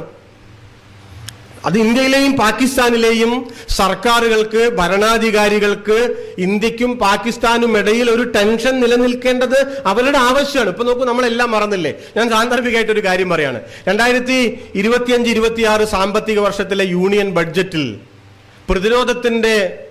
പ്രതിരോധത്തിന് എന്ന് വെച്ചാൽ ആയുധങ്ങൾ വാങ്ങിക്കാൻ നീക്കിവെച്ച സംഖ്യ കേട്ട നമ്മൾ ഞെട്ടിപ്പൂ. 6.81 ലക്ഷം കോടി രൂപയാണ്. കഴിഞ്ഞ വർഷത്തേക്കാൾ 9% വർധനവാണ്. ഒരുപക്ഷെ ഞാൻ നിങ്ങളോട് തന്നെ ഈ കാര്യം സൂചിപ്പിച്ചിട്ടുണ്ടാവും ഞാൻ വിചാരിക്കുകയാണ്. തൊഴിലുറപ്പ് പദ്ധതി ഉൾപ്പെടെ, ജലജീവൻ ഉൾപ്പെടെ, വീടിന്, വിദ്യാഭ്യാസത്തിന്, റോഡിന് തുടങ്ങി, ദാരിദ്ര്യ നിർമ്മാർജ്ജനത്തിന് തുടങ്ങി സാധാരണ മനുഷ്യന് ആവശ്യമുള്ള സകലമാന ഹെഡുകളിലും പണം കുറച്ചു വെച്ച ഗവൺമെന്റ് ഈ നടപ്പ് സാമ്പത്തിക വർഷത്തിൽ 9% കണ്ട് തുക വർദ്ധിപ്പിച്ച് യുദ്ധവിമാനങ്ങൾ വാങ്ങാൻ, ബോംബ് വാങ്ങാൻ, റാഫേൽ വാങ്ങാൻ, അത് വാങ്ങാൻ, ഇത് വാങ്ങിക്കാൻ നീക്കിവെച്ച സംഖ്യ 6.25 ലക്ഷം കോടി രൂപയാണ്. കൃത്യം പറഞ്ഞാൽ 6.81 ലക്ഷം കോടി രൂപ. ഇപ്പൊ അത് ന്യായീകരിക്കപ്പെട്ടു. ഇപ്പൊ ആളുകൾ പറഞ്ഞുകൊണ്ടിരിക്കുകയാണ്, അന്ന് മോദി റാഫേൽ വാങ്ങിയിട്ടില്ലെങ്കിൽ കാണാമായിരുന്നു. ഞാനിപ്പോ റാഫേലിനെ പറ്റി ഇപ്പൊ പറയുന്നില്ല, പോളണ്ടിനെ പറ്റി പറയുന്നില്ല എന്ന് പറഞ്ഞ മട്ടില്ല. കാരണം അത് അതിന്റെ വാങ്ങിയതും അതിന്റെ കമ്മീഷനും അതൊക്കെ വേറൊരു കാര്യങ്ങളാണ്. ഇത് പറയണം ആൾക്കാർ. അതുകൊണ്ട് നിങ്ങൾക്ക് ഇപ്പൊ ഗ്യാസിന് സബ്സിഡി കിട്ടിയില്ലെങ്കിൽ പ്രശ്നമില്ല. ഇനി ഞാനിപ്പോ പറയുന്നു, നോക്കിക്കോളൂ. 2026-27 ബഡ്ജറ്റിലുണ്ടല്ലോ, ഇപ്പോഴത്തെ ഈ 6.25 ലക്ഷം കോടി എന്നുള്ളത് 8 ലക്ഷം കോടി മുതൽ 10 ലക്ഷം കോടി വരെയായിട്ട് ഉയരും. എഴുതി വെച്ചോ നിങ്ങൾ. കാരണം അയൽപക്കത്ത് എപ്പോ വേണിച്ച വെടിപൊട്ട, എപ്പോ വേണിച്ച ശത്രു നിങ്ങളുടെ നാട്ടിലേക്ക് കയറി വരാം. അപ്പൊ നിങ്ങൾ വിഴുങ്ങച്ചാന്ന് പറഞ്ഞ് നിന്നാൽ മതിയോ എന്ന് ചോദിച്ചാൽ എന്താ ഉത്തരം? ഇവിടെ പട്ടിണി കിടക്കണം, വീടില്ലാത്തവൻ, കുടിവെള്ളം കിട്ടാത്തവൻ, റോഡില്ലാത്തവൻ, ഇലക്ട്രിസിറ്റി ഇല്ലാത്തവർ നിരന്നു എന്ന് പറയും. ഇതൊന്നും ഇല്ലെങ്കിലും വേണ്ടില്ല, നിങ്ങൾ ബോംബിന് പൈസ വെച്ചാലേ. അതിനുള്ള സമ്മതങ്ങൾ ഉൽപ്പാദിപ്പിക്കാൻ ഇന്ത്യയിലെയും പാകിസ്ഥാനിലെയും ഭരണകൂടങ്ങൾക്ക് യുദ്ധമോ യുദ്ധസമാനമായ സാഹചര്യങ്ങളോ ആവശ്യമാണ്. യുദ്ധം അത്ര തന്നെ ആവശ്യമില്ല. കാരണം ഫേസ്ബുക്കിലെ സംഘികൾ പറയണ പോലെയല്ല യുദ്ധം എന്ന് നരേന്ദ്രമോദിക്ക് നന്നായിട്ട് അറിയാം, രാജ്നാഥ് സിംഗിനും അറിയാം, വിറ്റയ്ക്ക് വണ്ടൊന്നുമില്ല. അതുകൊണ്ട് പലതും വിളിച്ചു പറയാം. നോക്കൂ, അതുകൊണ്ടാണ് ഇന്ത്യ നിർത്തിയല്ലോ അത്. അപ്പൊ ഒരു യുദ്ധസമാനമായ സാഹചര്യം ഉണ്ടാക്കുക. എന്നിട്ട് ഈ മട്ടിലുള്ള ഒരു മുറവിളി, നിങ്ങളുടെ ദേശസുരക്ഷ അപകടത്തിലാണ് എന്നൊക്കെ പറഞ്ഞ്, ദേശസുരക്ഷ എന്ന് പറയുന്നത് അതിർത്തിയുടെ സുരക്ഷയാണ്, ആ അതിർത്തി സുരക്ഷിതമാകണമെങ്കിൽ ആയുധങ്ങൾ കണ്ടമാനം വേണം എന്നൊക്കെ പറഞ്ഞുണ്ടാക്കി പ്രതിരോധ ബഡ്ജറ്റ്, ആയുധ ബഡ്ജറ്റ് വർദ്ധിപ്പിക്കുന്നതിന് വേണ്ടി യുദ്ധസമാന സാഹചര്യങ്ങൾ സൃഷ്ടിച്ചെടുക്കുക എന്നത് ലോകത്തെവിടെയുമുള്ള ഭരണകൂടങ്ങളുടെ താല്പര്യങ്ങളാണ്. ആ താല്പര്യങ്ങൾ ഇന്ത്യയിലും നടപ്പാവുന്നുണ്ട് എന്ന് നമ്മൾ മനസ്സിലാക്കണം. കാശ്മീർ ഇഷ്യൂയിലേക്ക്, അതിൻ്റെ മൂലകാരണങ്ങളിലേക്ക് തിരിച്ചു പോയാൽ, ഞാൻ പറഞ്ഞല്ലോ, ഈ കാശ്മീർ എന്ന് പറയുന്നത് ഇന്ത്യയിലെ വളരെ പ്രബലമായ നാട്ടുരാജ്യങ്ങളിൽ ഒന്നായിരുന്നു. 562 എന്ന് ഞാൻ പറഞ്ഞില്ലേ. കാശ്മീർ ഇന്ത്യക്ക് സ്വാതന്ത്ര്യം വാങ്ങിക്കുന്ന സമയത്ത് കാശ്മീരിലെ രാജാവ് ഹരിസിംഗ് എന്ന് പേരുള്ള ഒരാളാണ്. അപ്പം അയാള് ഇന്ത്യക്ക് വെളിയിൽ വിദ്യാഭ്യാസമൊക്കെ കിട്ടിയിട്ടുള്ള ഒക്കെ ഒരാളാണ്. പക്ഷെ അദ്ദേഹത്തിന് ദേശീയ പ്രസ്ഥാനത്ത് ഒരു പരമകുച്ഛായിരുന്നു. അദ്ദേഹം ഗാന്ധി, നെഹ്റു തുടങ്ങിയിട്ടുള്ള ആൾക്കാരെ പുല്ല് വില പോലും കൽപ്പിച്ചിട്ടില്ല. അതിൻ്റെ ഒരു കാരണം ഉണ്ടായിരുന്നു. അതിൻ്റെ കാരണം എന്താണെന്ന് വെച്ചാൽ, കാശ്മീരിന് ദീർഘകാലത്തെ ചരിത്രമുണ്ട്. കാശ്മീരിലെ മുസ്ലിം വ്യാപനത്തിന് ഒരു 1000 കൊല്ലത്തെങ്കിലും ചരിത്രമുണ്ട്. കാശ്മീരിലെ ഇസ്ലാം വ്യാപിച്ചത് ഇന്ത്യയിലെ മറ്റ് സ്ഥലങ്ങളിൽ നിന്നെല്ലാം വളരെ വ്യത്യസ്തമായി സൂഫിസത്തിൻ്റെയൊക്കെ ഒരു പാതയിലാണ്. അതിൻ്റെയൊക്കെ ഒരു സങ്കര സംസ്കാരമാണ് ഹൈന്ദവതയുടെ, ഇസ്ലാമിലെ തന്നെ സൂഫിസത്തിൻ്റെ, ബുദ്ധിസത്തിൻ്റെ ഒക്കെ സങ്കര സംസ്കാരം ചേർന്നിട്ടുള്ള ഒരുപക്ഷെ ലോകത്തിലെ അത്യപൂർവമായ പ്രദേശങ്ങളിൽ ഒന്നാണ് കാശ്മീർ എന്ന് പറയുന്നത്. അപ്പോൾ ഞാൻ പറഞ്ഞല്ലോ, 1000 വർഷത്തെങ്കിലും പഴക്കം അവിടുത്തെ ഇസ്ലാമിനുണ്ട് നമ്മൾ മനസ്സിലാക്കണം. ഈ കാശ്മീർ ദീർഘകാലം ബ്രിട്ടീഷുകാർ വരുന്നതിന് മുമ്പ് പഞ്ചാബിലെ ഒരു രാജവംശത്തിന്റെ കീഴിലായിരുന്നു. 1856 എന്ന് വെച്ചാൽ നമ്മുടെ ഒന്നാം സ്വാതന്ത്ര്യ സമരത്തിന്റെ ഒരു കഷ്ടി 10-11 കൊല്ലം മുമ്പ് ബ്രിട്ടീഷുകാരും ഈ സിഖ് രാജാക്കന്മാരും തമ്മിലുള്ള യുദ്ധം ഉണ്ടായി. അതിന് ഒന്നാം സിഖ് യുദ്ധം എന്നാണ് പറയുക. ആ യുദ്ധത്തിൽ അന്ന് ഈസ്റ്റ് ഇന്ത്യ കമ്പനി നേരിട്ടാണ് നടത്തുന്നത്. ബ്രിട്ടീഷ് ഈസ്റ്റ് ഇന്ത്യ കമ്പനി ജയിച്ചാൽ പിന്നെ കരാറുകൾ ഉണ്ടാക്കും. കരാറുണ്ടാക്കിയപ്പോൾ പഞ്ചാബിന്റെ കുറെ ഭാഗം, അദ്ദേഹത്തിന്റെ പേര് ദിലീപ് സിംഹൻ എന്നാണ് അന്നത്തെ പഞ്ചാബിലെ രാജാവിന്റെ പേര്. അയാൾക്ക് പഞ്ചാബിന്റെ കുറെ ഭാഗം ഈ ഉടമ്പടി പ്രകാരം ബ്രിട്ടീഷുകാർക്ക് കൊടുക്കേണ്ടി വന്നു. പക്ഷേ ഇവർ സമ്മതിച്ചില്ല, അത് പോരാന്ന് പറഞ്ഞു. അപ്പോൾ എന്ത് ചെയ്തെന്ന് വെച്ചാൽ 1.5 കോടി റുപ്യ ആവശ്യപ്പെട്ടു. 1.5 കോടി റുപ്യയിൽ ഇയാൾ 50 ലക്ഷം റുപ്യ എന്തേ കൊടുക്കാൻ പറ്റില്ല, 1.5 കോടി കൊടുക്കാൻ പറ്റില്ല. അപ്പൊ എന്ത് ചെയ്തെന്ന് വെച്ചാൽ ബാക്കി പൈസയ്ക്ക് പകരമായിട്ട് കാശ്മീർ ഇയാളുടെ കീഴിലായിരുന്നു. ദിലീപ് സിംഹന്റെ കീഴിലായിരുന്നു. കാശ്മീർ ബ്രിട്ടീഷുകാർക്ക് കൊടുത്തു. അങ്ങനെ കിട്ടിയതാ ബ്രിട്ടീഷുകാർ എന്ത് ചെയ്തെന്ന് അറിയോ? കുറച്ചു കാലം അതൊക്കെ കയ്യിൽ വെച്ചു. പിന്നെ അവർക്കത് കൊണ്ടു നടക്കാൻ ഷൊറയി. അപ്പൊ അവരെന്ത് ചെയ്തെന്ന് വെച്ചാൽ, ഈ ഹരിസിംഗിന്റെ ഒരു മുത്തച്ഛനുണ്ട്, അദ്ദേഹത്തിന്റെ പേര് ദിലീപ് സിംഹൻ എന്നാണ്. അയാൾക്ക് 10 ലക്ഷം പവന് ഈ കാശ്മീരും മറച്ചു വിറ്റു. പക്ഷെ നമ്മൾ സ്ഥലമൊക്കെ വാങ്ങി വിൽക്കുന്നത് പോലെ കേട്ടോ. ഇതാണ് പുണ്യപുരാതന രാജ്യം. അപ്പൊ ഈ ഹരിസിംഗിന്റെ ഉള്ളിൽ എന്താണ്? നിങ്ങൾ ഇന്ത്യ ജനാധിപത്യം അത് ഇത് എന്നൊക്കെ പറയുന്നുണ്ട്. പക്ഷെ ഈ കാശ്മീർ എന്ന് പറയുന്നത് എൻ്റെ മുത്തച്ഛൻ ബ്രിട്ടീഷുകാരിൽ നിന്ന് 10 ലക്ഷം പവൻ കൊടുത്ത് വാങ്ങിയതാണ്. ഞാൻ സിമ്പിളായിട്ടൊരു കാര്യം നിങ്ങളോട് ചോദിക്കാം. നിങ്ങളൊരു 10 സെന്റ് സ്ഥലം കയ്യിൽ വാങ്ങിയ അതെന്ത് ചെയ്യും? നിങ്ങൾക്ക് തോന്നിയത് ചെയ്യും അല്ലേ? ഹരിസിംഗ് അതന്നെ പറഞ്ഞുകൊണ്ടിരുന്നത്. നിങ്ങൾ ഇന്ത്യ എന്ന് പറഞ്ഞ് ഇങ്ങോട്ട് വരണ്ട, ഇത് കാശ് കൊടുത്ത് വാങ്ങിയിട്ടുള്ള സാധനമാണ്, എൻ്റെ മുത്തച്ഛൻ വാങ്ങിയതാണ്, അതുകൊണ്ട് ഇതിൻ്റെ ആള് ഞാനാണ്. ഇതായിരുന്നു അയാളുടെ നിലപാട്. അതുകൊണ്ട് അയാൾ ഇവരൊന്നും അംഗീകരിച്ചില്ല, സ്വാതന്ത്ര്യ സമരത്തിനൊന്നും അയാൾ അംഗീകരിച്ചില്ല. പക്ഷേ ബ്രിട്ടീഷുകാർ വന്നു. സ്വാതന്ത്ര്യത്തിന്റെ മുമ്പ് 47 ആഗസ്റ്റ് 15-നാണ് സ്വാതന്ത്ര്യം ലഭിക്കുന്നത്. 46-ലാണ് ക്യാബിനറ്റ് മിഷൻ ഇന്ത്യയിൽ വരുന്നത്. നിങ്ങൾ 7-ലോ 8-ലോ ഒക്കെ ക്യാബിനറ്റ് മിഷനൊക്കെ പറ്റി പഠിച്ചിട്ടുണ്ടാവും. അപ്പോൾ അവർ ഇവിടെയുള്ള നേതാക്കളൊക്കെ ആയിട്ട് ചർച്ചയൊക്കെ ചെയ്തിട്ട് അവരൊരു പ്രഖ്യാപനം നടത്തി, ബ്രിട്ടൻ ഇന്ത്യ വിടുകയാണ്, ഇന്ത്യ സ്വാതന്ത്ര്യം ആവുകയാണ്. അപ്പം അത് വർഷവും സമയമൊന്നും പറഞ്ഞില്ല, ഇതാ ഇങ്ങനെ ഉയർന്നു, ആ സമയം ആഗതമായിരിക്കുന്നു എന്ന് ക്യാബിനറ്റ് മിഷൻ ഒരു പ്രഖ്യാപനം നടത്തി. ആ സമയത്ത് ഇന്ത്യയിലെ നാട്ടുരാജ്യങ്ങളുടെ ഒരു സംഘടനയുണ്ട്, ചേംബർ ഓഫ് പ്രിൻസസ് എന്നാണ് അതിൻ്റെ പേര്. ഈ കള്ളന്മാർ യോഗം ചേർന്നിട്ട് എന്ത് തീരുമാനിച്ചു എന്നറിയോ? അവര് ബ്രിട്ടീഷ് രാജ്ഞിക്ക് ഒരു നിവേദനം കൊടുത്തു. 46-ലാണ്. ഇപ്പോ ഈ തിരുവിതാംകൂറിലെ രാജാവിനെയൊക്കെ തമ്പുരാനെ പിന്നെ എന്താണ് രാജാവേ എന്നൊക്കെ പറഞ്ഞിട്ട് പല്ലക്കിൽ എഴുന്നള്ളിച്ച് നടക്കണ വേട്ടാവളിയന്മാർ ഇതൊക്കെ ഒന്ന് ആലോചിക്കുന്നത് നല്ലതാണ്. ഇവര് നിവേദനം കൊടുത്തിട്ട് ഇവരെന്ത് പറഞ്ഞു എന്നറിയോ? ഇന്ത്യ സ്വാതന്ത്ര്യം വാങ്ങിയാൽ ഞങ്ങളെ ഒരു മൂന്നാം കക്ഷിക്ക് കൊടുക്കരുത്. അതേതാണ് മൂന്നാം കക്ഷി? ഒന്നാം കക്ഷി അവരാണ്, രണ്ടാം കക്ഷി ബ്രിട്ടനാണ്, മൂന്നാം കക്ഷി ഇനി വരാൻ പോകുന്ന ഗവൺമെന്റ് ആണ്. ആരെന്നറിയില്ല. ആരായിരുന്നാലും ആ മൂന്നാം കക്ഷിക്ക് ഞങ്ങൾ നാട്ടുരാജ്യങ്ങളെ കൊടുക്കരുത് എന്ന് ഇവര് നിവേദനം ഉണ്ടാക്കി കൊടുത്തു. അപ്പൊ ഈ നാട്ടുരാജാക്കന്മാരുടെ ആ ഒരു നൂറ്റാണ്ട് കാലത്തെ ഒരു അവസ്ഥ എന്തായിരുന്നു? അവരാരുടെ കൂടെയായിരുന്നു? 1856-ലാണല്ലോ ഒന്നാം സ്വാതന്ത്ര്യ സമരം, നമുക്ക് എല്ലാവർക്കും അറിയാവുന്ന പ്രസിദ്ധമായിട്ടുള്ള സമരം. ആ സമരത്തിനു ശേഷം ബ്രിട്ടീഷുകാർ ഒരു പാഠം പഠിച്ചു. പാഠം നമ്മുടെ ഭാഗത്ത് നോക്കുമ്പോൾ ഇൻവെർട്ടഡ് കോമയിൽ ഇടേണ്ട ഒരു കാര്യമാണ്. എന്താ പാഠം എന്ന് വെച്ചാൽ, ബ്രിട്ടന് സ്വന്തം നിലയ്ക്ക് ഇത്ര വലിയൊരു രാജ്യമൊന്നും ഭരിച്ചൊന്നും പോകാൻ കഴിയില്ല. ഇവിടെ അതിന് ആൾക്കാർ വേണം. അപ്പോൾ ഈ നാട്ടുരാജാക്കന്മാരെ കൂടെ കൂട്ടലാണ് നല്ലത്. കാരണം അവരാണ് ഈ കലാപം ഒക്കെ നേതൃത്വം വന്ന് കൊടുത്തത്. ഝാൻസി റാണിയും താന്തിയ തോപ്പിനെയൊക്കെ അറിയല്ലോ. അപ്പൊ അതുകൊണ്ട് ഇവരെ കൂടെ നിർത്താൻ എന്താണ് വഴി? 57 സ്വാതന്ത്ര്യ സമരത്തിന് ശേഷം ബ്രിട്ടീഷ് രാജ്ഞി ഒരു വിളംബരം പുറപ്പെടുവിച്ചു. അവർ പറഞ്ഞു, ഇന്ത്യയിലെ ബ്രിട്ടീഷ് ഭരണം നിലനിൽക്കുന്ന കാലത്തോളം, വാചകം ശ്രദ്ധിക്കണം, നിലനിൽക്കുന്ന കാലത്തോളം ഈ നാട്ടുരാജാക്കന്മാർക്ക് ഒരു ബുദ്ധിമുട്ടും ഉണ്ടാവില്ല. അവരുടെ ഒരു അധികാരം, ഞങ്ങൾ ആ കാര്യങ്ങളിൽ ഇടപെടില്ല. അവരുടെ അധികാരത്തിന് ഒരു പ്രശ്നം വരില്ല. അവരുടെ ആർഭാടം അത് അങ്ങനെയൊക്കെ. ഇപ്പൊ ഇന്ത്യ സാന്ദർഭികമായിട്ട് ഞാൻ പറയാണ്, ഇന്ത്യ സ്വാതന്ത്ര്യം വാങ്ങിക്കുന്ന സമയത്ത് ഹൈദരാബാദിലെ നൈസാമിനൊക്കെ ഉണ്ടായിരുന്ന സമ്പത്തിനെ പറ്റിയിട്ട് ഒക്കെ കേട്ടാണ്ടല്ലോ നമുക്ക് തല കറങ്ങി ഒരാഴ്ച കഴിഞ്ഞാൽ എണീക്കാം. അമ്മാരി സുഖലോലുപതയിൽ ജീവിച്ച അതിസമ്പന്നരായിട്ടുള്ള മനുഷ്യരാണ് ഇവര്. അപ്പൊ ഇവർക്ക് ഇതൊന്നും നഷ്ടപ്പെടാൻ വയ്യ. ഈ വിളംബരം 57 സമരത്തിനു ശേഷം ബ്രിട്ടീഷ് രാജ്ഞി പുറപ്പെടുവിച്ചതോടുകൂടി എന്താ സംഭവിച്ചത്? പിന്നീടുള്ള 90 കൊല്ലം ബ്രിട്ടന്റെ ആജ്ഞാനുവർത്തികളായി, അവരെ സഹായിക്കുന്ന ഏജന്റുമാരായി ഇന്ത്യയിലെ നാട്ടുരാജാക്കന്മാർ ഏതാണ്ട് എല്ലാവരും നിന്നു. നമ്മൾ മനസ്സിലാക്കണം. അതുകൊണ്ട് ഈ സ്വാതന്ത്ര്യ സമരത്തിലൊന്നും അവരുടെ പങ്കില്ലേ. പിന്നെ ചില നാട്ടുരാജാക്കന്മാർ സമരം ചെയ്തു. അതെന്തുകൊണ്ടാണ്? അത് ഞങ്ങളുടെ അധികാരം പോയപ്പോഴാണ്. ഇപ്പോൾ പഴശ്ശിരാജ തന്നെ, അദ്ദേഹത്തിന്റെ സമരമൊക്കെ ഗംഭീരായിരുന്നു, അതിൽ സംശയമൊന്നുമില്ല. പഴശ്ശിരാജ ബ്രിട്ടീഷുകാരുടെ കൂടെ ആയിരുന്നു. ബ്രിട്ടീഷുകാരുടെ കൂടെ ചേർന്നിട്ട് മൈസൂരിൽ പിന്നെ ടിപ്പു സുൽത്താനെ യുദ്ധം ചെയ്തിട്ടുള്ള ആളാണ്. പിന്നെ എന്തുകൊണ്ടാ പഴശ്ശിരാജ എപ്പോഴാ? ഞാൻ അദ്ദേഹത്തിന്റെ അവസാന സമരത്തിനെ ഒരിക്കലും ചെറുതായി കാണുകയല്ല. നമ്മൾ MT മരിയരനും പിന്നെ മമ്മൂട്ടിയൊക്കെ ചേർന്നുണ്ടാക്കിയിട്ടുള്ള ഒരു പഴശ്ശിരാജയുണ്ട്. ആ പഴശ്ശിരാജയുണ്ട്, വേറൊരു പഴശ്ശിരാജയുണ്ട്. ആ പഴശ്ശിരാജ ഞാൻ നേരത്തെ പറഞ്ഞതാ. പിന്നെ അദ്ദേഹം ബ്രിട്ടീഷുകാർക്ക് എതിരായത് എപ്പോഴാ? വയനാട്ടിലെ കോട്ടയം അദ്ദേഹത്തിന്റെ ചെറിയൊരു നാട്ടുരാജ. ഞങ്ങൾ ആരെങ്കിലും അവിടെ പോയിട്ടുണ്ടാവും. പഴശ്ശി വീണ സ്ഥലമൊക്കെ എവിടെയുണ്ട്? കോട്ടയം എന്ന് വെച്ചാൽ നമ്മുടെ ഈ കോട്ടയല്ല, അവിടെ ഒരു കോട്ടയുണ്ട്. ഈ കോട്ടയത്തെ രാജാവാ.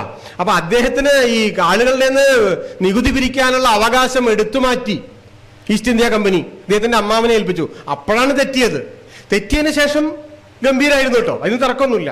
പിന്നെ എന്താ പറയാ, എതിരില്ലാത്ത സമരം, അവസാനത്തെ രക്തസാക്ഷിത്വം ഒക്കെ സമാനതകൾ ഇല്ലാത്തതാണ്, തർക്കമൊന്നുമില്ല. ഞാൻ പറഞ്ഞു വന്നൊരു കാര്യം എന്താന്ന് വെച്ചാൽ, ഇന്ത്യയിലെ നാട്ടുരാജ്യങ്ങളിലെ ഏതാണ്ട് എല്ലാ നാട്ടുരാജാക്കന്മാരും 47 സ്വാതന്ത്ര്യം വാങ്ങിക്കുന്നത് വരെ, അതിന് പിറകിൽ ഒരു 100 കൊല്ലം ഇപ്പുറം എടുത്താൽ ബ്രിട്ടീഷുകാരുടെ പിണ്ടിപ്പണി ചെയ്തവരായിരുന്നു. അതുകൊണ്ട് അവർക്കുള്ള ഗുണം എന്താ? ബ്രിട്ടൻ ഇന്ത്യ ഭരിച്ചുകൊണ്ടിരിക്കുന്ന സമയത്തും അവരുടെ കാര്യങ്ങളെല്ലാം നല്ലതുപോലെ നടന്നിരുന്നു. ആ രാജാക്കന്മാരുടെ സംഘടനയാണ് 46-ൽ ബ്രിട്ടന് നിവേദനം കൊടുത്തത്, ഞങ്ങളെ മൂന്നാം കക്ഷിക്ക് കൊടുക്കരുത്. ഇതായിരുന്നു അവരുടെ ഒരു പൊസിഷൻ. അതുകൊണ്ട് ഇവർ പലരും സ്വപ്നം കണ്ടു, ബ്രിട്ടീഷുകാർ ഇന്ത്യ വിട്ടാൽ ഞങ്ങൾ സ്വതന്ത്ര രാജ്യം. അവസാനം 47-ൽ ഈ കരാറുകളൊക്കെ വരാൻ തുടങ്ങി. പിന്നെ 47-ലാണ് ഇന്ത്യ ഇൻഡിപെൻഡന്റ് ആക്ട് ഉണ്ടാവുന്നത്. ആ ആക്ടിൽ ഒരു 7ാം ഷെഡ്യൂളിൽ ഒരു വാചകമുണ്ട്. ആ വാചകം നാട്ടുരാജ്യങ്ങൾക്ക് വേണമെങ്കിൽ സ്വതന്ത്രമായി നിൽക്കാം. മുഹമ്മദ് അലി ജിന്ന എന്ത് പറഞ്ഞു എന്നറിയോ? മൂപ്പര് അതിനെ അങ്ങോട്ട് എന്താ പറയാ സപ്പോർട്ട് ചെയ്തു. എന്താ അതിനെ സപ്പോർട്ട് ചെയ്യാനുള്ള കാരണം? അതങ്ങോട്ട് നടപ്പായാൽ ഇന്ത്യ 500 കഷ്ണാവും. ഇന്ത്യ 500 കഷ്ണാവും. പക്ഷെ ആ തത്വം മൂപ്പര് അവിടെ പാലിച്ചില്ല. അവിടെ 10 ഉള്ളൂ.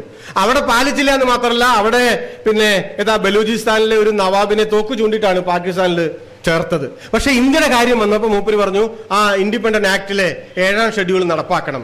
അങ്ങനെ ഒരു എല്ലാ വർഗീയവാദികളെയും പോലെ ഒരു ഡബിൾ സ്റ്റാൻഡ് അദ്ദേഹം എടുക്കുകയുണ്ടായി. അപ്പോൾ ഈ സമയത്താണ് മൗണ്ട് ബാറ്റനെ ഒക്കെ നിങ്ങൾക്ക് അറിയാണ്ടാകും. അദ്ദേഹമാണ് പിന്നീട് ബ്രിട്ടീഷ് രാജ്ഞിയുടെ അല്ലെങ്കിൽ ബ്രിട്ടന്റെ പ്രതിനിധിയായി ഇന്ത്യയിൽ വന്ന് ഈ കാര്യങ്ങളെല്ലാം തീർപ്പാക്കിയതൊക്കെ അദ്ദേഹമാണ്. അപ്പോൾ ആദ്യം ബ്രിട്ടൻ എന്ത് പറഞ്ഞു എന്ന് വെച്ചാൽ, ഇങ്ങനെ വേണമെങ്കിൽ നിങ്ങൾക്ക് സ്വതന്ത്രമായിട്ട് നിൽക്കാം. ഇന്ത്യയും പാകിസ്ഥാനുമായി വിഭജിക്കുകയാണ്, ഒറ്റ രാജ്യമല്ല, വിഭജിക്കുകയാണ്. നാട്ടുരാജ്യങ്ങൾക്ക് വേണമെങ്കിൽ സ്വതന്ത്രമായും നിൽക്കാം. ഉടൻ 4 രാജ്യങ്ങൾ അപ്പം തന്നെ സ്വാതന്ത്ര്യം പ്രഖ്യാപിച്ചു. അതിലൊരു രാജ്യം നമ്മുടെ തിരുവിതാംകൂറാണ്. രണ്ടാമത്തെ രാജ്യം ഹരിസിംഗിന്റെ കാശ്മീരാണ്. മൂന്നാമത്തേത് ഹൈദരാബാദിലെ നൈസാമാണ്. നാലാമത്തേത് ഇന്നത്തെ ഗുജറാത്തിലെ ജുനഗഡ് എന്ന് പറയുന്ന ഒരു രാജ്യം. ഈ രാജ്യങ്ങളുടെ പ്രത്യേകത എന്താണെന്ന് വെച്ചാൽ, തിരുവിതാംകൂറിലെ ഹിന്ദു രാജാവാണ്, അറിയാലോ. തിരുവിതാംകൂർ രാജാവ് ഹിന്ദുവാണ്, സർ CP ആണ് അതിന്റെ ദിവാനൊക്കെ അറിയാം. ഹൈദരാബാദിൽ നൈസാമാണ്. കാശ്മീരിൽ രാജാവ് ഹിന്ദുവാണ്, ജനങ്ങൾ ഭൂരിപക്ഷവും മുസ്ലിങ്ങളാണ്. ജുനഗഡിൽ രാജാവ് മുസ്ലിമാണ്. അപ്പൊ ഇങ്ങനെ 4 രാജ്യങ്ങൾ സ്വാതന്ത്ര്യം ഞങ്ങൾ പറയുകയാണ് എന്ന് പറഞ്ഞു. കാശ്മീരിലെ ഹരിസിംഗ് ഞങ്ങൾ സ്വതന്ത്ര രാജ്യമാണ് എന്ന് 47 മുമ്പ് തന്നെ പ്രഖ്യാപിച്ചു. അതുകൊണ്ടാണ് 47 സ്വാതന്ത്ര്യത്തിന് അവർ കൂടാതിരുന്നത്. അപ്പോ നമ്മുടെ ഇവിടുത്തെ വിദ്വാൻ എന്ത് ചെയ്യുന്നറിയോ, ഈ സർ CP എന്ന് പറഞ്ഞ ചങ്ങായി കാശ്മീർ അവിടെ സ്വാതന്ത്ര്യം പ്രഖ്യാപിച്ചപ്പോ കാശ്മീരിനെ സ്വതന്ത്ര രാജ്യമായി അംഗീകരിച്ച ലോകത്തിലെ ആദ്യത്തെ രാജ്യം ഏതാണെന്നറിയോ? ഇംഗ്ലണ്ടും അമേരിക്കയും ഒന്നല്ല, തിരുവിതാംകൂറാണ്. മൂപ്പര് കമ്പി അടിച്ചു. ഒന്ന് ആലോചിച്ച് നോക്കണം. അപ്പൊ 2 കാര്യമാണ്. ഒന്ന്, കാശ്മീർ സ്വതന്ത്രമായി. 2, ഞങ്ങളൊരു സ്വതന്ത്ര രാജ്യമായി. അങ്ങനെയാണല്ലോ. ഇപ്പോ നോക്കൂ, നിങ്ങൾ ബഹ്റിൻ എന്നൊരു രാജ്യത്തെ അല്ലെങ്കിൽ ഈജിപ്ത് എന്നൊരു രാജ്യത്തെ സ്വതന്ത്ര രാജ്യമായിട്ട് കേരളം അംഗീകരിക്കില്ല. സ്വതന്ത്ര രാജ്യമായിട്ടോ അല്ലാതെയോ. അത് കേരളത്തിന്റെ ബിസിനസ് അല്ല, അത് ഇന്ത്യയുടെ ബിസിനസ്സാണ്. കേരളത്തിന് അതിന് അധികാരമൊന്നുമില്ല. പക്ഷെ സർ CP ഫസ്റ്റ് കമ്പി മറ്റയാളുടെ മേശപ്പുറത്ത് വന്ന് വീണത് സർ CPയുടെ ടെലഗ്രാമാണ്. നിങ്ങളെ ഞങ്ങൾ അംഗീകരിച്ചിരിക്കുന്നു. അപ്പൊ ഇവിടെയായി. ഇതിനെതിരെയാണ് കേട്ടോ കമ്മ്യൂണിസ്റ്റുകാരുടെ പുന്നപ്ര വയലാർ സമരം. മനസ്സിലാക്കണം, പുന്നപ്ര വയലാർ സമരം ഈ സർ CPയുടെ ഈ സ്വതന്ത്ര തിരുവിതാംകൂർ രാജ്യവാദത്തിന് കൂടി എതിരായിട്ടുള്ള സമരമാണ്. അത് വേറൊരു വിഷയമാണ്, ഞാനത് വിശദീകരിക്കുകയല്ല. അപ്പൊ പിന്നീട് ബ്രിട്ടൻ അവരുടെ നിലപാടൊന്ന് മാറ്റി. അവർ പറഞ്ഞു, സ്വതന്ത്രം പറ്റില്ല, നിങ്ങൾ 2-1 ചേരണം. ഇവരിങ്ങനെ മാറ്റി മാറ്റി പറഞ്ഞുകൊണ്ടിരിക്കും, 2-1 ചേരണം. അപ്പോ ഈ തിരുവിതാംകൂറും ഹൈദരാബാദും ജുനഗഡും ഒക്കെ എന്താണ്? അത് ഇന്ത്യയുടെ ഉള്ളിലത്തെ രാജ്യങ്ങൾ, നാട്ടുരാജ്യങ്ങളാണ്. അവർക്ക് സ്വതന്ത്ര രാജ്യമായിട്ട് നിന്നാല് ഇന്ത്യ എന്താവും എന്ന് ആലോചിച്ച് നോക്കൂ. 4 പുറം ഇന്ത്യ, നടുവില് തിരുവിതാംകൂർ വേറൊരു രാജ്യം, 4 പുറം ഇന്ത്യ, ഹൈദരാബാദ് വേറൊരു രാജ്യം. അത് ഇന്ത്യയിലെ ദേശീയ നേതാക്കൾ ഒരിക്കലും അവർക്ക് സമ്മതമായിരുന്നില്ല. അതുകൊണ്ട് അവരെന്ത് തീരുമാനിച്ചു? ഈ 3 രാജ്യങ്ങളെ സൈനിക നടപടികളിലൂടെ ആണെങ്കിലും ഇന്ത്യയുടെ ഭാഗമായിട്ട് ചേർക്കണം, അല്ലെങ്കിൽ യാതൊരു സംശയമില്ല. പക്ഷെ കാശ്മീരിനെ സംബന്ധിച്ച് യഥാർത്ഥത്തിൽ വ്യത്യസ്ത അഭിപ്രായങ്ങൾ ഉണ്ടായിരുന്നു. ഇന്ന് എന്തെല്ലാം കള്ളങ്ങളാണ് പ്രചരിച്ചുകൊണ്ടിരിക്കുന്നത്. നെഹ്റുവാണ് ഇതിൻ്റെ ആള്, നെഹ്റുവാണ് 370 വകുപ്പ് ഉണ്ടായത്, അയാളുടെ കൊള്ളരുതായ്മയാണ് അങ്ങനെ പറഞ്ഞുകൊണ്ടിരിക്കാൻ. അപ്പൊ നേരത്തെ ഞാൻ സൂചിപ്പിച്ചതുപോലെ ഈ ഹരിസൻ എന്ന് പറയുന്ന രാജാവിന് ഇന്ത്യയുമായിട്ട് യാതൊരു ബന്ധമില്ല. ഇന്ത്യയിലെ ദേശീയ പ്രസ്ഥാനത്തെ, അതിന്റെ നേതാക്കളെ, സ്വാതന്ത്ര്യം, ജനാധിപത്യം, ഇതിനൊക്കെ പരമപുച്ഛമായിട്ട് നിൽക്കുന്ന ഒരാളാണ്. അദ്ദേഹം എന്ത് ചെയ്തു എന്ന് വെച്ചാൽ, ഈ ഇന്ത്യയിലോ പാകിസ്ഥാനിലോ നിങ്ങൾ ഏതെങ്കിലും ഒന്നിലും ചേരാതിരിക്കാൻ പറ്റില്ല എന്ന് മൗണ്ട് ബാറ്റൻ 2ാമത് ബ്രിട്ടന്റെ തീരുമാനത്തെ ഒന്ന് മാറ്റി പറഞ്ഞപ്പോ ജിന്ന എന്ത് ചെയ്തെന്ന് വെച്ചാൽ, ജിന്ന ഒരു കടലാസിന്റെ അടിയിൽ ഒപ്പിട്ടിട്ട് ഹരിസിംഗിന്റെ കൊടുത്തു. പാകിസ്ഥാന്റെ കൂടെ കളി, നിങ്ങൾക്ക് ഇഷ്ടമുള്ള വ്യവസ്ഥ എഴുതാന്ന് പറഞ്ഞു. നിങ്ങൾക്ക് ഇഷ്ടമുള്ള വ്യവസ്ഥ എഴുതാം. അപ്പൊ മൂപ്പര് സ്വതന്ത്രമായിട്ട് നിൽക്കണം എന്നാണ് മൂപ്പരുടെ മോഹം. അത് പറ്റില്ല എന്ന് ബ്രിട്ടൻ കട്ടായം പറഞ്ഞാൽ എന്ത്? ആ ഒരു ഘട്ടം വന്നു, 47 തുടങ്ങിയപ്പോൾ ആ ഒരു ഘട്ടം വന്നു. അപ്പൊ എന്ത് ചെയ്തെന്ന് വെച്ചാൽ, 2-3 കാര്യങ്ങളിൽ മാത്രം, ഒരു രാജ്യമാകുമ്പോൾ ചില കാര്യങ്ങളിൽ ആ രാജ്യത്തിന്റെ നിയന്ത്രണം വേണമല്ലോ. അപ്പോ നാണയം, അതുപോലെ പിന്നെ കമ്പിത്തപാൽ, പിന്നെന്താ ഈ അവശ്യ വസ്തുക്കളുടെ വിതരണം, ഇങ്ങനെ നമ്മുടെ സിവിൽ സപ്ലൈസ് എന്നൊക്കെ പറയില്ലേ, ഇങ്ങനെ 2-3 കാര്യങ്ങളിൽ പാകിസ്ഥാന്റെ നിയന്ത്രണം. മറ്റെല്ലാ കാര്യത്തിലും സ്വതന്ത്ര പരമാധികാരമുള്ള ഒരു രാജ്യം. 47 ആഗസ്റ്റ് 15 ഈ എഗ്രിമെന്റിന്റെ പേര് സ്റ്റാൻഡ് സ്റ്റിൽ എഗ്രിമെന്റ് എന്നാണ്. ഈ എഗ്രിമെന്റ് ഒപ്പുവെച്ചിട്ട് പാകിസ്ഥാന്റെ ഭാഗമാണോ എന്ന് ചോദിച്ചാൽ ആണ്, എന്നാൽ ഒരു സ്വതന്ത്ര രാജ്യമാണോ എന്ന് ചോദിച്ചാൽ ആണ്, അല്ലയോ എന്ന് ചോദിച്ചാൽ അല്ല. ഈ മട്ടിലൊക്കെയുള്ള സ്ഥിതിയിൽ നിൽക്കുന്ന ഏതായാലും ഇന്ത്യയുടെ ഭാഗമേ അല്ലാതായി നിന്ന ഒരു രാജ്യമാണ് കാശ്മീർ എന്ന് നമ്മൾ മനസ്സിലാക്കണം. പിന്നെ കാശ്മീർ എങ്ങനെയാണ് ഇന്ത്യയുടെ ഭാഗമായത്? അതാണല്ലോ അടുത്ത ചോദ്യം. അപ്പോൾ ഞാൻ പറഞ്ഞല്ലോ, ഈ കാശ്മീരിന് ഒരു പ്രത്യേകതയുണ്ട് കേട്ടോ. ഇപ്പോൾ ആളുകൾ പലരും വിചാരിക്കുന്നത് കാശ്മീരിലെ മുസ്ലിങ്ങളൊക്കെ ഭയങ്കര കിണ്ടാമണ്ടിക്കാരാണ്. ഇവിടെ ഇന്ത്യയും പാകിസ്ഥാനും ക്രിക്കറ്റ് മാച്ച് നടക്കുമ്പോൾ പാകിസ്ഥാൻ ജയിക്കണമെന്ന് ആഗ്രഹിക്കുന്നവരാണ് കാശ്മീരിലെ മുസ്ലിങ്ങൾ എന്നൊക്കെ പറഞ്ഞ് നടക്കുന്ന കുറേ ലവന്മാരെ നമ്മളിവിടെ കാണാൻ പറ്റും. നിങ്ങൾ നോക്കൂ, ഇപ്പോൾ ഈ പഹൽഗാമിൽ 26 ആൾ കൊല്ലപ്പെട്ടു. ഈ 26 ആൾ കൊല്ലപ്പെട്ടതിൽ എനിക്കൊരാളുടെ പേരാണ് അറിയുന്നത്, അഹമ്മദ് ആദിൽ ഷാ. അയാൾ ആരാണ്? അയാളൊരു പരമദരിദ്രനായിട്ടുള്ളൊരു കാശ്മീരി കുതിരക്കാരനാണ്. യഥാർത്ഥത്തിൽ ബാക്കി 25 പേർക്കും, നമ്മുടെ മലയാളിയായിട്ടുള്ള രാമചന്ദ്രൻ നായർ ഉൾപ്പെടെയുള്ള ബാക്കി 25 ആളുകൾക്കും മരണമല്ലാതെ അവിടെ വേറെ ഓപ്ഷൻ ഉണ്ടായിരുന്നില്ല. അവരെ ഭീകരവാദികൾ വെടിവെച്ച് കൊല്ലുമായിരുന്നു. സാധു മനുഷ്യരാണ് അവർ, നിരപരാധികളാണ്. പക്ഷെ ഭീകരവാദികൾ ടാർഗറ്റ് ചെയ്തിരിക്കുകയാണ്, അവരെ കൊല്ലുമായിരുന്നു. പക്ഷെ ഈ കുതിരക്കാരൻ ആദിൽ ഷായെയോ അയക്ക് വേണ്ടി രക്ഷപ്പെടാമായിരുന്നു. അയാൾ എന്ത് ചെയ്ത? അയാൾ മരണം ചോദിച്ചു വാങ്ങിയതാണ് അല്ലേ? 5 മിനിറ്റോ 10 മിനിറ്റോ മാത്രം പരിചയമുള്ള അയാളുടെ കുതിരപ്പുറത്ത് കയറാൻ വന്നിട്ടുള്ള ടൂറിസ്റ്റുകളെ രക്ഷിക്കാൻ വേണ്ടി ഈ ഭീകരവാദികളുടെ കയ്യിൽ നിന്ന് തോക്ക് തട്ടിപ്പറിച്ചതാണ് കേട്ടോ. അപ്പൊ മനസ്സിലാക്കണേ, തോക്ക് തട്ടിപ്പറിച്ചതാണ്. നിങ്ങൾ നമ്മളൊന്ന് കാര്യം ആലോചിച്ച് നോക്കുക.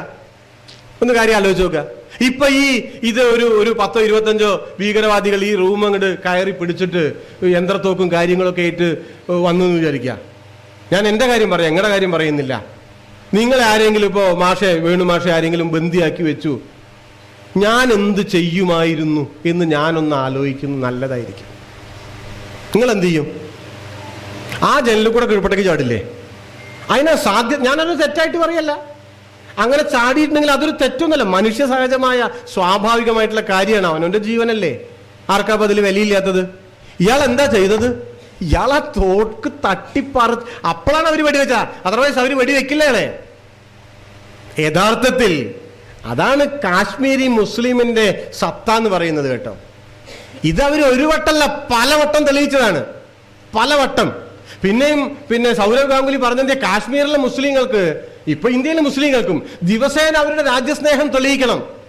നോക്കൂ, അവർ ചരിത്രത്തിൽ പലവട്ടം തെളിയിച്ചതാണ് അവരുടെ ഈ നാടിനോടുള്ള കൂറ്.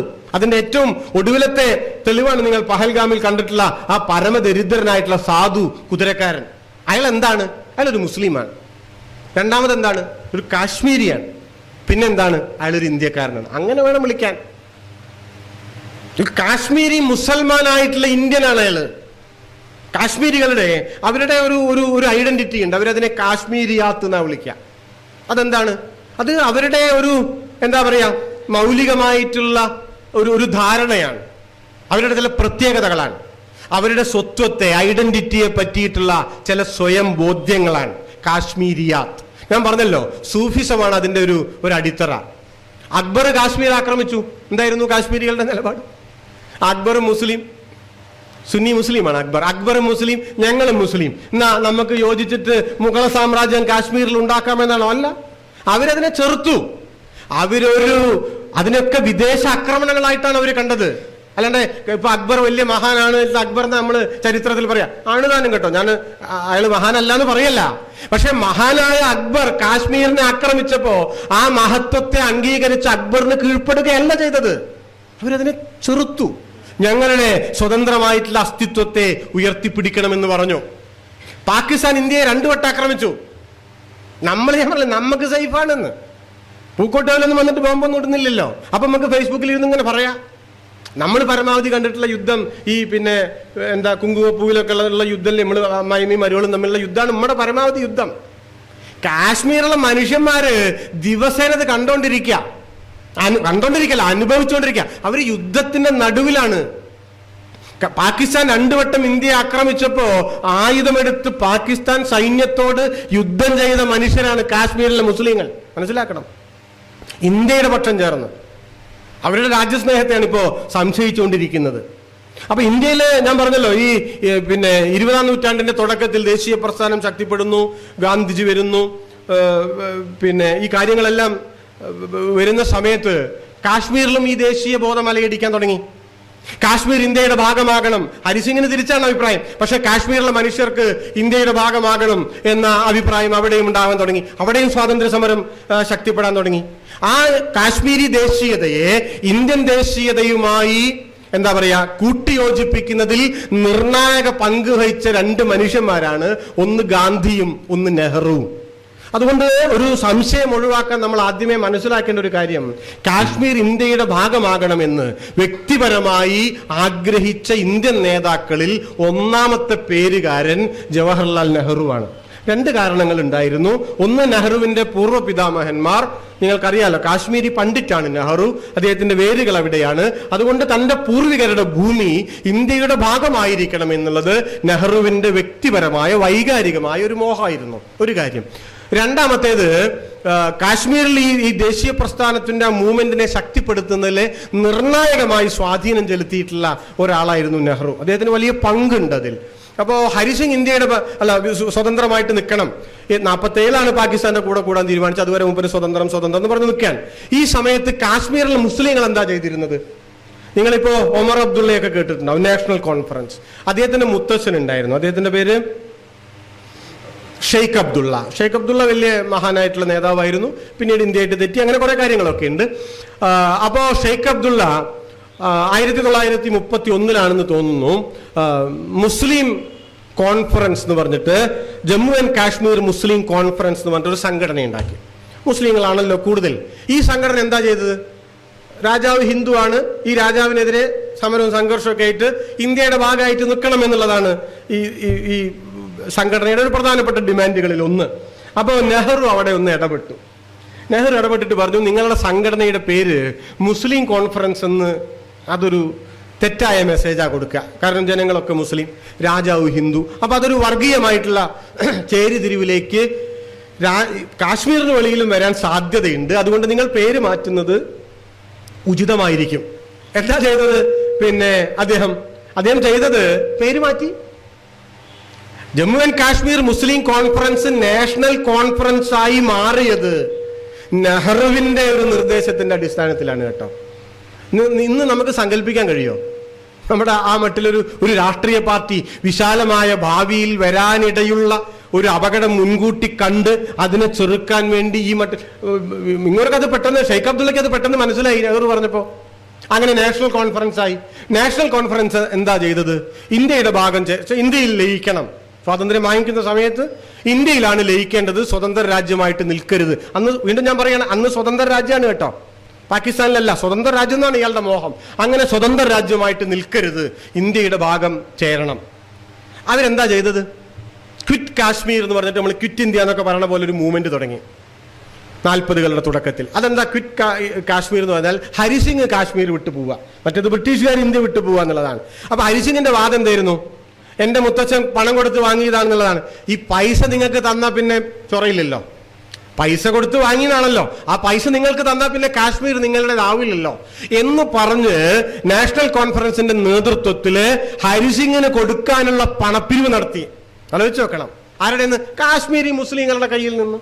എല്ലാവരും ഉണ്ട്, മുസ്ലിങ്ങളാണല്ലോ ഭൂരിപക്ഷം. അതുകൊണ്ട് ഞാൻ അതിനെ ഇപ്പോഴത്തെ ഈ ഒരു പ്രത്യേക സാഹചര്യത്തിൽ ഞാൻ കാശ്മീരി മുസ്ലിങ്ങൾ എന്ന് ഒന്ന് ഉറപ്പിച്ചു പറഞ്ഞതാണ്.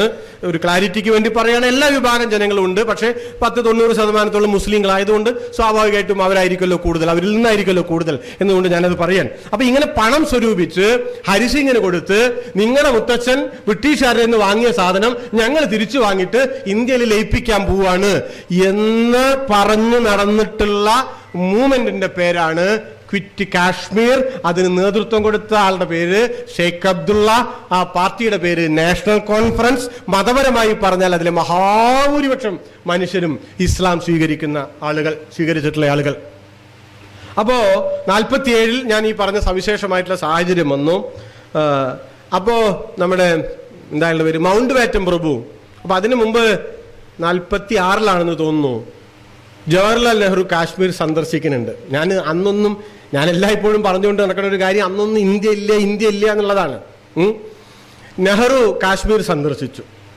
നെഹ്റു കാശ്മീർ സന്ദർശിച്ചപ്പോ ഹരിസിംഗ്, അയാളാണല്ലോ അവിടുത്തെ ആള്, എന്ത് നെഹ്റുവിന്റെ യാത്രയ്ക്ക് അനുവാദം കൊടുത്തില്ല. ആലോചിച്ച് നോക്കണം. നെഹ്റുവിന്റെ യാത്രയ്ക്ക് അനുവാദം, അത് വേറെ രാജ്യമാകൊണ്ടാണ്. നിങ്ങൾക്ക് ഇന്ത്യയിൽ എവിടെയെങ്കിലും പോകാൻ അനുവാദം വേണോ? വേണ്ട. പക്ഷെ അത് വേറെ രാജ്യമാണ്, അവിടെ ഇന്ത്യയിൽ നിന്നാണ് വരുന്നത് നെഹ്റു. അപ്പൊ ഇയാൾ അനുവാദം നിഷേധിച്ചു. നെഹ്റു പക്ഷേ നേരത്തെ പറഞ്ഞ ആളല്ലേ, അങ്ങോട്ട് അത് ചെവികൊണ്ടില്ല. അദ്ദേഹം കാശ്മീരിൽ പോകാൻ തീരുമാനിച്ചു. കാശ്മീരിൽ പോയി. കാശ്മീരിൽ പോയപ്പോൾ ഈ ഹരിസിംഗ് എന്ത് ചെയ്തു? ഇയാൾക്ക് വിവേകം തൊട്ട് തീണ്ടിയിട്ടില്ല. ഇയാൾ അവിടുത്തെ പട്ടാളത്തിനെയും പോലീസിനും ഉപയോഗിച്ച് നെഹ്റുവിനെ അറസ്റ്റ് ചെയ്യാൻ തീരുമാനിച്ചു. അപ്പോൾ വൈസ്രോയി ഇടപെട്ടു. വൈസ്രോയി ഇടപെട്ടിട്ട് എന്താ ചെയ്തു?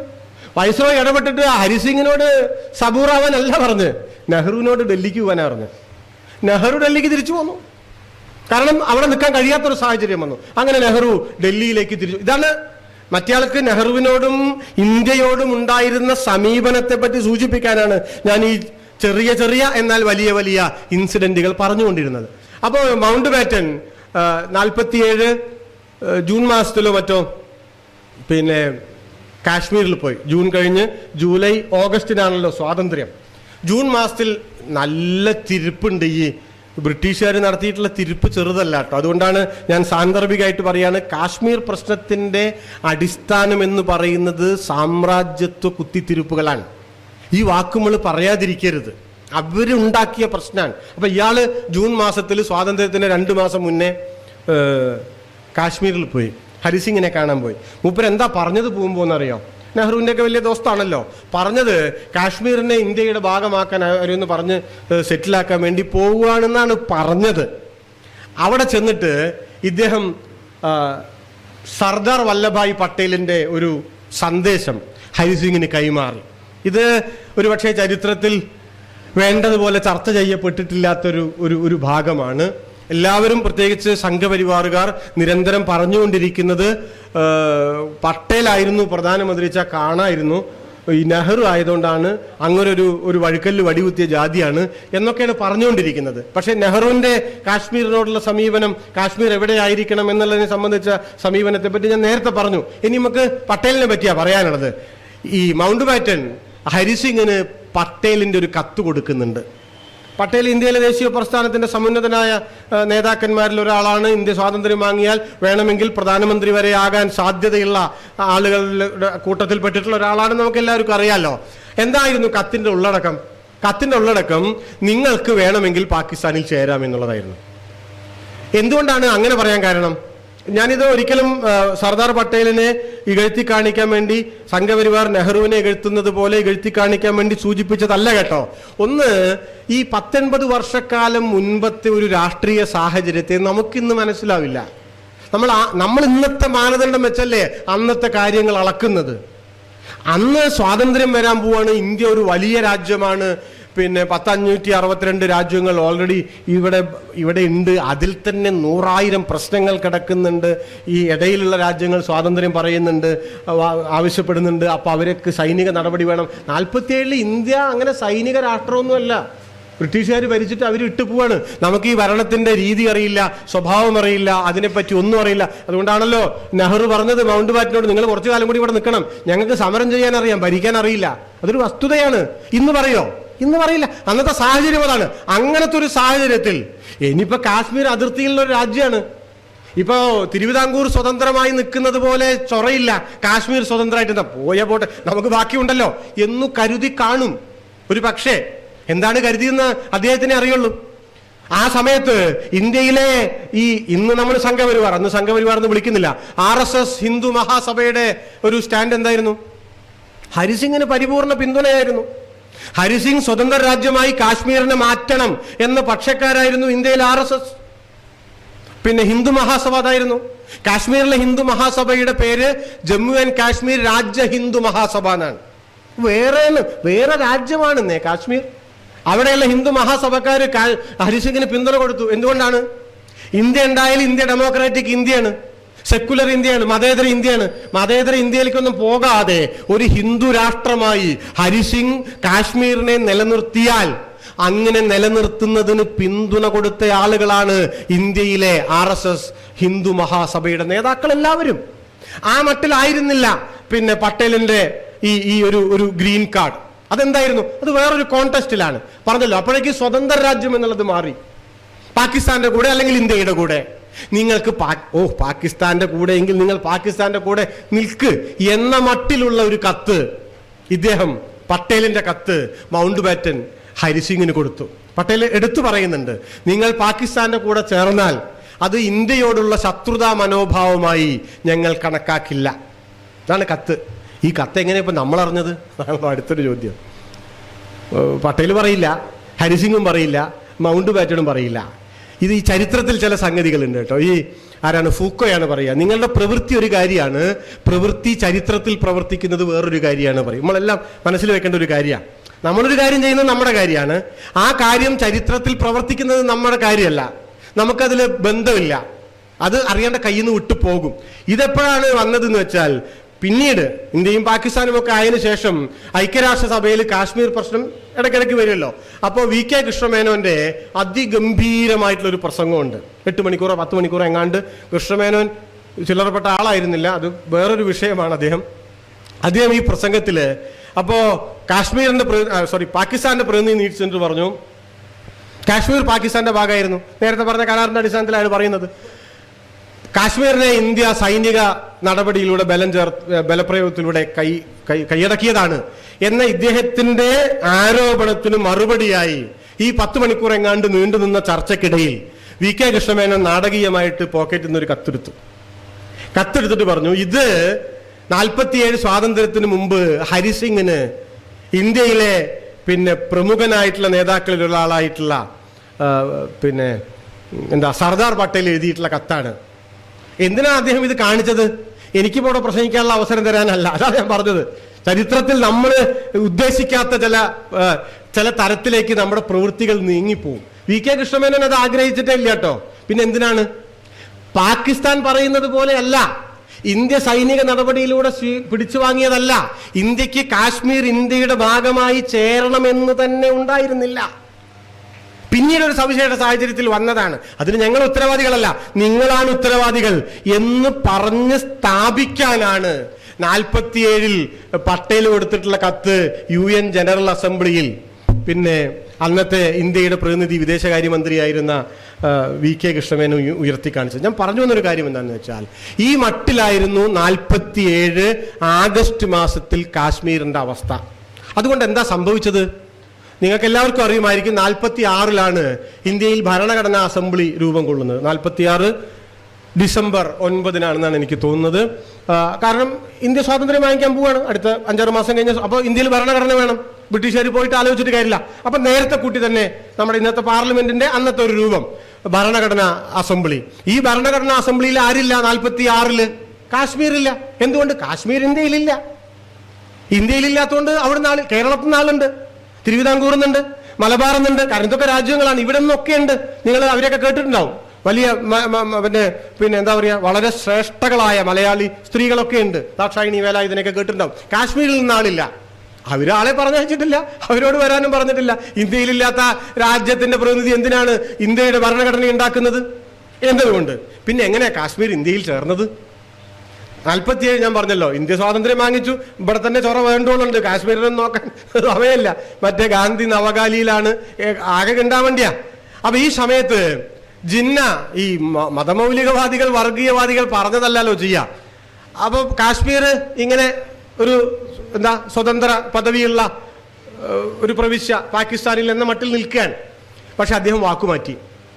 അദ്ദേഹം അങ്ങനെ പരമാധികാരമൊന്നും കൊടുക്കാൻ ഉദ്ദേശിച്ചിട്ടുണ്ടായിരുന്നു. അന്ന് പറഞ്ഞതാണ് കൂടെ കൂട്ടാൻ വേണ്ടി. അദ്ദേഹം വാക്കുമാറ്റിയത് ഹരിസിംഗിന് പ്രശ്നമായി. മൂപ്പർ ആഗ്രഹിച്ച പോലെയുള്ള ഒരു രാജ്യ പദവി കിട്ടില്ല, ഒരു രാജാവിന്റെ പദവിയും കിട്ടില്ല എന്ന് വന്നു. അപ്പോഴും പുറത്ത് സമരം നടക്കുകയാണ്, നാഷണൽ കോൺഫറൻസിന്റെ നേതൃത്വത്തിൽ സമരം നടക്കുകയാണ്. ഇതൊക്കെ രാജാവിന്റെ തീരുമാനങ്ങളാ. ഈ സമയത്ത് ജിന്ന എന്ത് ചെയ്തു എന്ന് വെച്ചാൽ, പാകിസ്ഥാനിലെ ഗോത്രവർഗ വിഭാഗത്തെ കാശ്മീരിലേക്ക് ഞാൻ തുറന്നു വിട്ടു എന്നല്ല, അഴിച്ചു വിട്ടു എന്നാ പറയാ. ആ വാക്കാ ഉപയോഗം.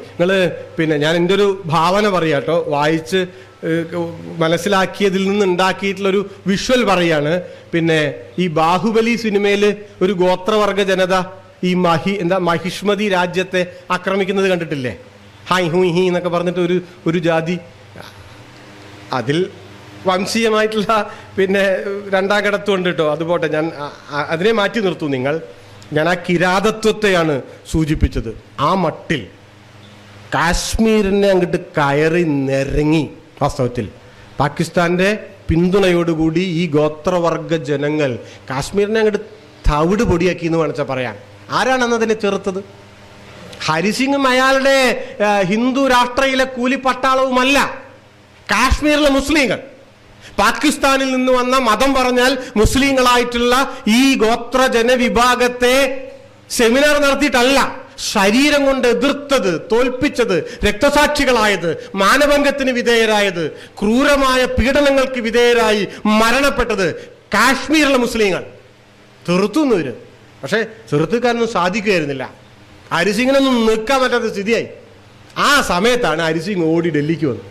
ഇവിടെ വേറെ തിരക്കിലാണ്. ഹരിസിംഗ് ഓടി ഡൽഹിയിൽ വന്നിട്ട് ഇങ്ങനെ പരിങ്ങിയിട്ടൊക്കെ നിൽക്കുകയാണ്. അപ്പോൾ നെഹ്റു എന്ത് ചെയ്തു? നെഹ്റുവിന് മൂക്കത്താ ചുണ്ടി. നെഹ്റു ഓടിച്ചു വിട്ടു ആദ്യം. കാരണം ഇയാളോട് അമ്മട്ടിൽ പറഞ്ഞിട്ട് ഇയാൾ കൂടെ വന്നിട്ടില്ല. നെഹ്റു നല്ലോണം പറഞ്ഞതാണ് ഇന്ത്യയിൽ ചേർന്നിട്ടില്ല വെച്ചാൽ പട്ടേൽ പറഞ്ഞ പോലെ അല്ല നെഹ്റു പറഞ്ഞത്. നിങ്ങൾ ഇന്ത്യയുടെ വിരോധത്തിന് പാത്രമാവുമെന്ന് നെഹ്റു പറഞ്ഞു. അതൊന്നും അയാൾ കൽപ്പിച്ചില്ല. അപ്പൊ ആ ഒരു ദേഷ്യം നെഹ്റുവിന് ഉണ്ടായിരുന്നു. പക്ഷേ അത് പിന്നെ അവസാനം പിന്നെ ചർച്ചകളാണല്ലോ. ആ ചർച്ചയുടെ ഒടുവിലാണ് കാശ്മീർ എന്ന സ്വതന്ത്ര നാട്ടുരാജ്യം, മുത്തച്ഛൻ പണം കൊടുത്ത് വാങ്ങിയിട്ടുള്ള സ്വതന്ത്ര നാട്ടുരാജ്യം ഇന്ത്യൻ യൂണിയനിൽ ലയിക്കാൻ ഹരിസിംഗ് തീരുമാനിച്ചത്. അതൊരു കരാറാണ്. അല്ലാണ്ട് ഇതൊരു പുണ്യ പുരാതന രാജ്യമൊന്നുമല്ല. ഈ കരാറിൽ പല വ്യവസ്ഥകളുണ്ട്. ഞാനും പ്രഭാരേട്ടനും തമ്മിലൊരു കരാർ ഉണ്ടാക്കിയിട്ടുണ്ട്. നമ്മൾ രണ്ടു കൂട്ടരും ഇത് പാലിക്കണം. കരാറാണ്. ആ കരാറിന്റെ ഭാഗമാണ് 370 വകുപ്പ്. ആ വകുപ്പൊന്ന് റദ്ദ് ചെയ്യാൻ ഇന്ത്യയുടെ ഈ പ്രധാനമന്ത്രി നരേന്ദ്രമോദിക്കൊന്നും അധികാരമില്ല. അത് വേറെ നിയമപ്രശ്നങ്ങളാട്ടോ. അത് ഞാനിപ്പോൾ അത് പറഞ്ഞാൽ അത് തീരില്ല എന്നുള്ളതുകൊണ്ടാണ്. എമ്മാരി പിന്നെ തെമ്മാടിത്തരം കാണിച്ചിട്ടാണ് ഞാൻ ആ വകുപ്പ് വേണോ വേണ്ടയോ അത് ഇങ്ങനെ തന്നെയാണോ നിൽക്കുന്നത്. അതൊക്കെ വേറൊരു ഡിബേറ്റിന് കാരണമായിട്ടുള്ള ഒരു കാര്യങ്ങളാണ്. അത് വേറൊരു കാര്യം. നോക്കൂ, നിങ്ങൾ മനസ്സിലാക്കേണ്ടത് 370 മാത്രമല്ല ഉള്ളത്. 371 ഉണ്ട്. 71A, B, C, D, E, F ഒക്കെ ഉണ്ട്. ഇന്ത്യയിൽ ഒരുപാട് അതിർത്തി പ്രദേശങ്ങളിൽ അവിടെയുള്ള ജനങ്ങൾക്ക് ഇതുപോലെ സവിശേഷമായ പരിഗണന കൊടുത്തിട്ടുണ്ട്. കാശ്മീരിൽ മാത്രമല്ല സ്ഥലം വാങ്ങാൻ പറ്റാത്തത്. നിങ്ങൾക്ക് ഹിമാചൽ പ്രദേശിന്റെ ഈ ഇന്ത്യ ചൈന അതിർത്തിയിൽ പോയ സ്ഥലം വാങ്ങിക്കാൻ പറ്റില്ല. നിങ്ങളിപ്പോൾ അരുണാചൽ പ്രദേശിൽ പോകണമെന്ന് വെക്കുക. 27 ഒന്നാണല്ലോ അരുണാചൽ പ്രദേശ്. നിങ്ങൾക്ക് തമിഴ്നാട്ടിൽ പോകുന്ന പോലെ അരുണാചൽ പ്രദേശിൽ പോകാൻ പറ്റില്ല. അരുണാചൽ പ്രദേശിൽ പോകണമെച്ചാൽ പാസ്പോർട്ട് വേണ്ട, പെർമിറ്റ് എടുക്കണം. അതെന്താ? ഇന്ത്യയിലെ ഒരു സംസ്ഥാനമായിട്ടുള്ള അരുണാചൽ അതൊരു പ്രത്യേക പദവിയാണ്. നിങ്ങൾക്ക് മണിപ്പൂരിലെ എല്ലാ സ്ഥലങ്ങളിലും അങ്ങനെ തമിഴ്നാട്ടിലോ ആന്ധ്രയിലോ പോകുമ്പോൾ പോകാൻ പറ്റില്ല.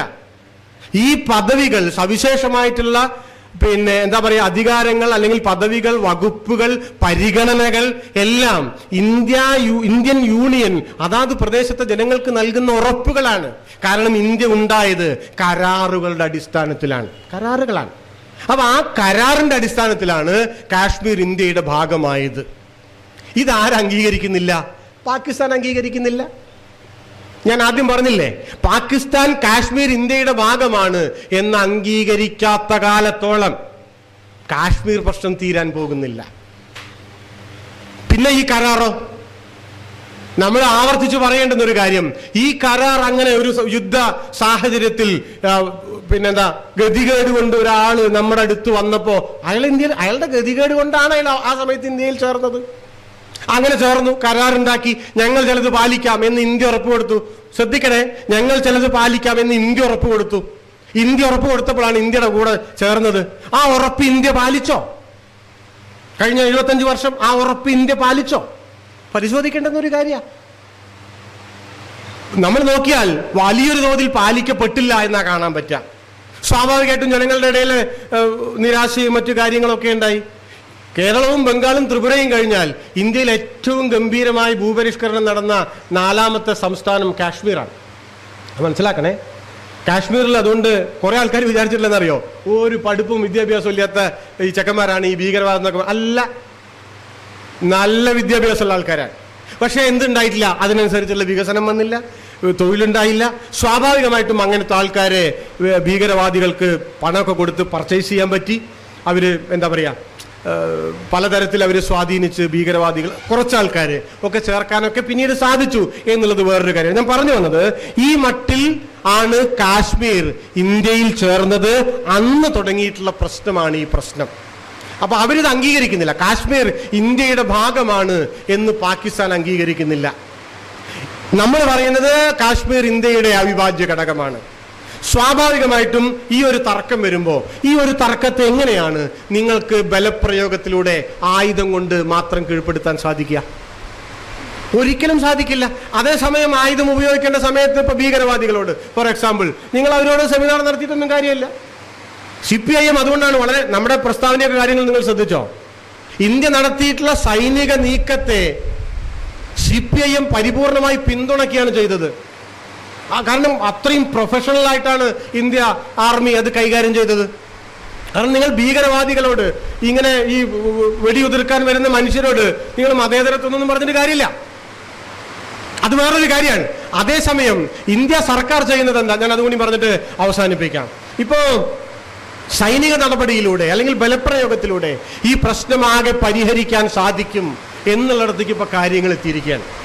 അതിനുവേണ്ടി നിങ്ങൾക്ക് എത്ര വേണമെങ്കിലും ആയുധങ്ങൾ വാങ്ങിക്കൂട്ടാനുള്ള ഒരു എന്താ പറയാ ഒരു ബ്ലാങ്ക് ചെക്കിൽ സാധാരണ ഇന്ത്യക്കാര്, ഏത് ഇന്ത്യക്കാര്? ഇവിടെ വീടില്ല, ഗ്യാസിന് സബ്സിഡി ഇല്ല, അത് കിട്ടാത്തതിന്റെ ബുദ്ധിമുട്ടുണ്ട്. ഈ ബുദ്ധിമുട്ടെല്ലാം അനുഭവിക്കുന്ന സാധാരണ ഇന്ത്യക്കാര് ഈ ബ്ലാങ്ക് ചെക്കിൽ ഒപ്പിട്ട് കൊടുത്തിരിക്കുകയാണ്. അപ്പൊ നമ്മുടെ ഇപ്പൊ ഒരു വിചാരം എന്താണ്? രാജ്യസുരക്ഷ. രാജ്യസുരക്ഷ എന്ന് പറയുമ്പോൾ പെട്ടെന്ന് നമ്മുടെ മനസ്സിൽ ഓടി വരുന്ന ഒരു കാര്യം ഇന്ത്യയുടെ അതിരാണ്. നോക്കൂ, ദേശീയ സുരക്ഷ എന്ന് പറയുന്നത് 3 കാര്യങ്ങൾ ഇൻക്ലൂഡ് ചെയ്തതാണ്. 3 കാര്യങ്ങളുണ്ട് ദേശീയ സുരക്ഷയിൽ. നമ്മൾ പൊതുവെ കരുതുന്നത് പോലെ അത് അതിരുമായി മാത്രം ബന്ധപ്പെട്ട ഒരു കാര്യമല്ല. അതിലൊന്നാമത്തെ കാര്യം തീർച്ചയായിട്ടും ഭൂമിശാസ്ത്രപരമായ സുരക്ഷയാണ്. ഞാൻ വേഗത്തിൽ പറയാണ്, ഭൂമിശാസ്ത്രപരമായ സുരക്ഷയിൽ അതിരുണ്ട്. അതിര് മാത്രമല്ല ഉള്ളത്, അതിര് മാത്രമല്ലെന്നാ സംഘപരിവാർ പറയാ. അതുകൊണ്ടാണ് നമ്മൾ ആയുധം എന്ന് വിചാരിക്കുക. അതിര് സുരക്ഷ സമം ആയുധം അല്ല. ഭൂമിശാസ്ത്രപരമായ സുരക്ഷ രാഷ്ട്രത്തിന്റെ അഖണ്ഡതയാണ്. നിങ്ങൾ ആലോചിച്ച് നോക്കൂ, എന്താണ് ഇന്ത്യൻ യൂണിയന്റെ അഖണ്ഡതയെ സംബന്ധിച്ച് ഇപ്പോഴത്തെ ഒരു കാര്യം? 2 കൊല്ലായി മണിപ്പൂർ എത്തുക, 2 കൊല്ലായി പ്രധാനമന്ത്രി അങ്ങോട്ട് പോയിട്ടില്ല. ഗൾഫ് പര്യടനം ഗൾഫിലാവുന്നു, പകുതി വെട്ടിക്കുറച്ചിട്ട് ഇവിടെ വന്ന് പിന്നെ എന്തോ 2 ഡയലോഗും പൊട്ടിച്ച് ബീഹാറിൽ പോയി. അതിനൊക്കെ നേരമുണ്ട്. 2 വർഷമായി ഇന്ത്യയിലെ 27 സംസ്ഥാനങ്ങളിൽ ഒന്നായിട്ടുള്ള മണിപ്പൂരിലും മനുഷ്യർ അങ്ങോട്ടും ഇങ്ങോട്ടും നിന്നിട്ട് ബോംബ് എറിഞ്ഞുകൊണ്ടിരിക്കുക, വീടുകൾ കത്തിച്ചുകൊണ്ടിരിക്കുക, ആരാധനാലയങ്ങൾ തകർത്തുകൊണ്ടിരിക്കുക. നമുക്ക് ഇന്ത്യയുടെ സുരക്ഷയെ പറ്റി, അഖണ്ഡതയെ പറ്റി ഒരു ബേജാറുമില്ല. എന്ത് ബേജാറുള്ളത്? നമ്മുടെ അതിർത്തിയിലാണ് നമ്മുടെ കണ്ണു മുഴുവൻ. അപ്പോ ഇന്ത്യയിലെ ഗവൺമെന്റിനോട് ഇന്ത്യയിലെ ജനങ്ങൾ പറയേണ്ടത് എന്താണ്? ശരി, ഞങ്ങൾ ദേശസുരക്ഷയുടെ കൂടെയാണ്. ആ ദേശസുരക്ഷയുടെ ഒന്നാമത്തെ ഘടകമായിട്ടുള്ള ഇന്ത്യയിലെ ഭൂമിയുടെ സംരക്ഷണത്തിന്, ഇന്ത്യ യൂണിയന്റെ അഖണ്ഡത നിലനിർത്താൻ നിങ്ങൾ എന്താണ് ചെയ്യുന്നത് ചോദിക്കണം നമ്മള്. അപ്പോഴാണ് പശുവും അതും ഇതും പിന്നെ ഏക സിവിൽ കോഡും 100,000 കാര്യങ്ങൾ വരും. ആ അഖണ്ഡതയെ തുരങ്കം വെക്കുന്നതാണ് ഹിന്ദുത്വ പ്രത്യയ ശാസ്ത്രം. കാരണം ഇന്ത്യയുടെ അഖണ്ഡത ഇന്ത്യയുടെ നാനാത്വത്തിന്റെ മുകളിലേ നിലനിൽക്കുള്ളൂ, അല്ലാതെ നിലനിൽക്കില്ല. ആ നാനാത്വത്തെ തകർത്ത് ഹിന്ദുത്വ രാഷ്ട്രീയത്തെ ഇമ്പോസ് ചെയ്യുന്ന കേന്ദ്ര സർക്കാരിന്റെയും അതിന് നേതൃത്വം കൊടുക്കുന്ന ഭരണകക്ഷിയുടെയും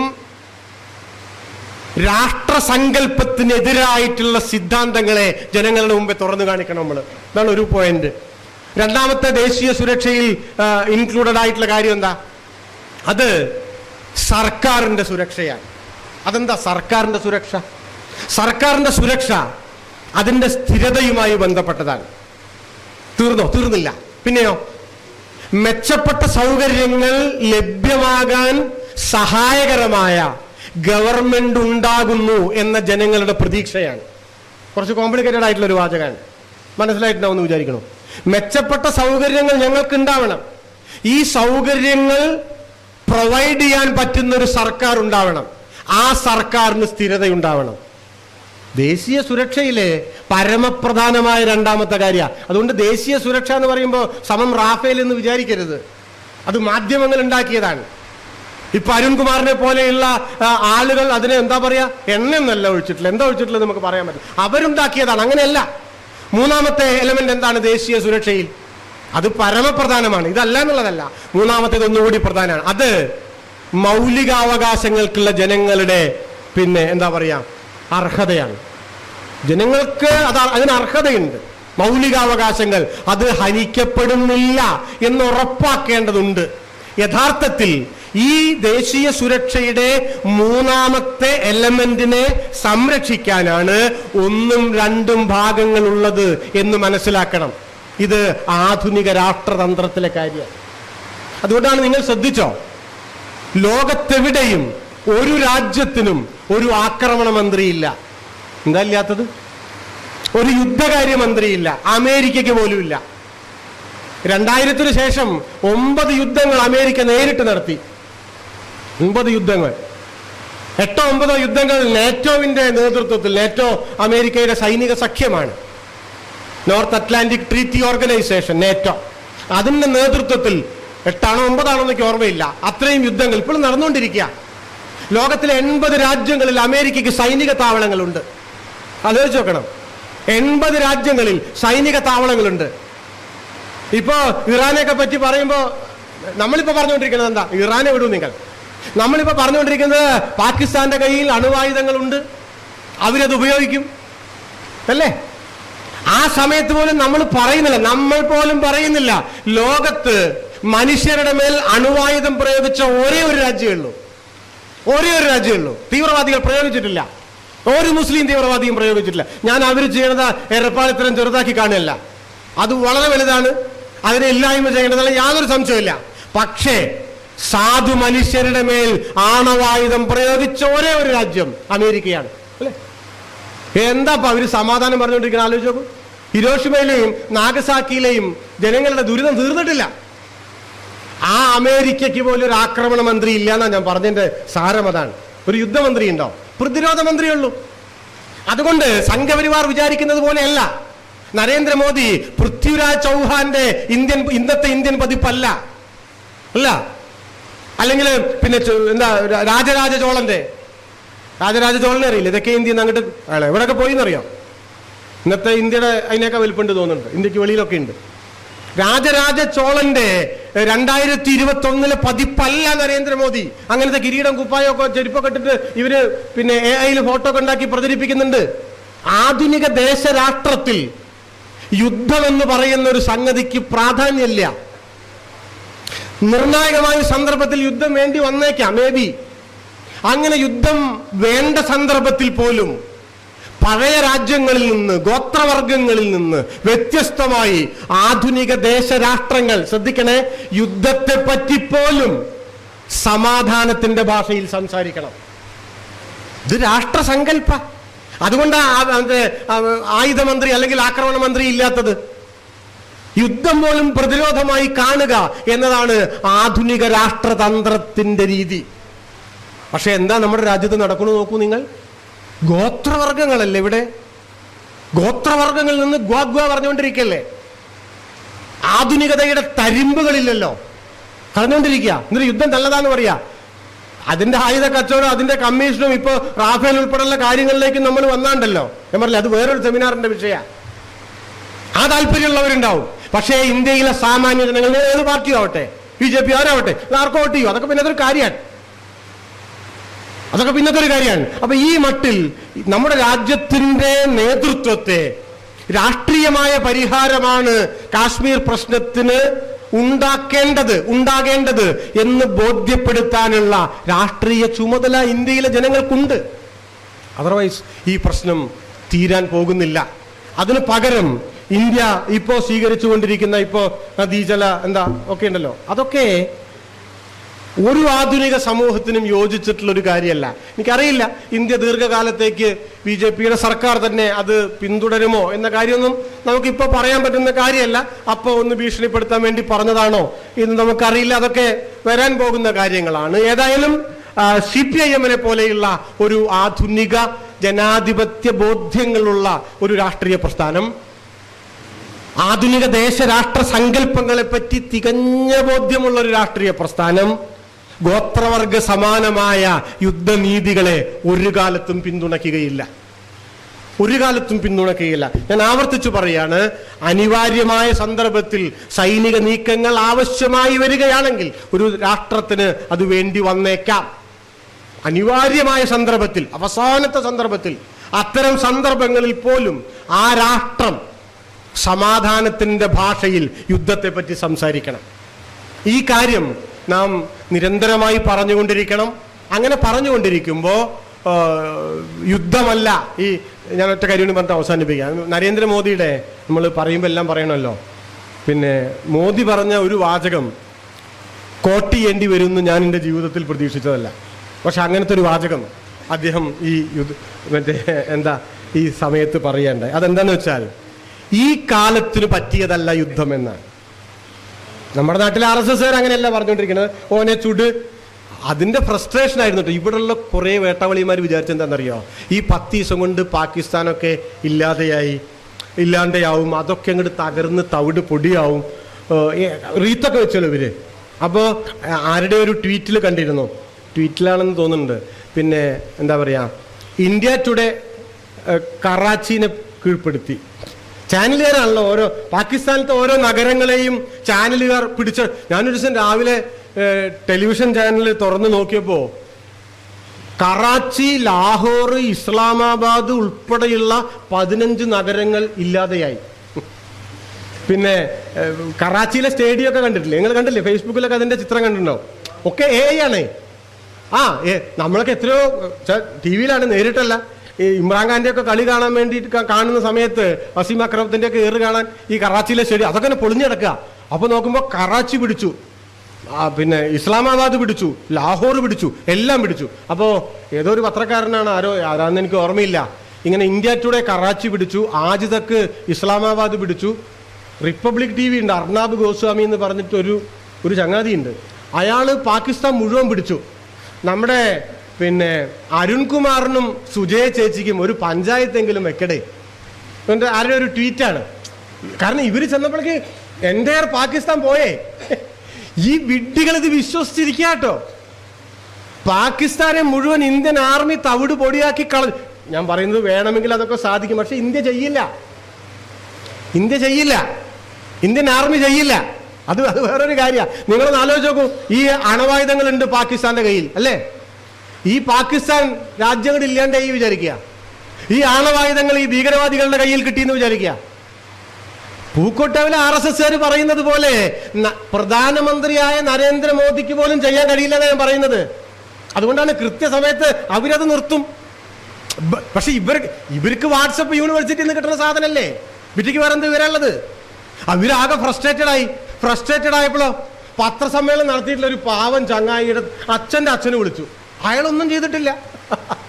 ആലോചിച്ച് നോക്കൂ, അയാൾ ഇവര് തീരുമാനിച്ച കാര്യം പിന്നെ പത്രക്കാരോട് പറഞ്ഞു, മറ്റത് പ്രതീക്ഷിച്ചിരിക്കുകയാണ്. ഭൂപടങ്ങൾ എടുത്ത് നിവർത്തിയാല് ഈ ഒരു ജൂൺ 1-ാം തീയതി ആകുമ്പോഴേക്ക് പാകിസ്ഥാൻ ഈ കർപ്പൂരം ആവിയായി പോകുന്നത് പോലെ ആവിയായി പോകുന്നാണ് കേട്ടോ ഈ സാധുക്കൾ കരുതിയത്. നമ്മുടെ നാട്ടിലെ സംഘപരിവാറുകാര് അങ്ങനെ കരുതിയതാണ്.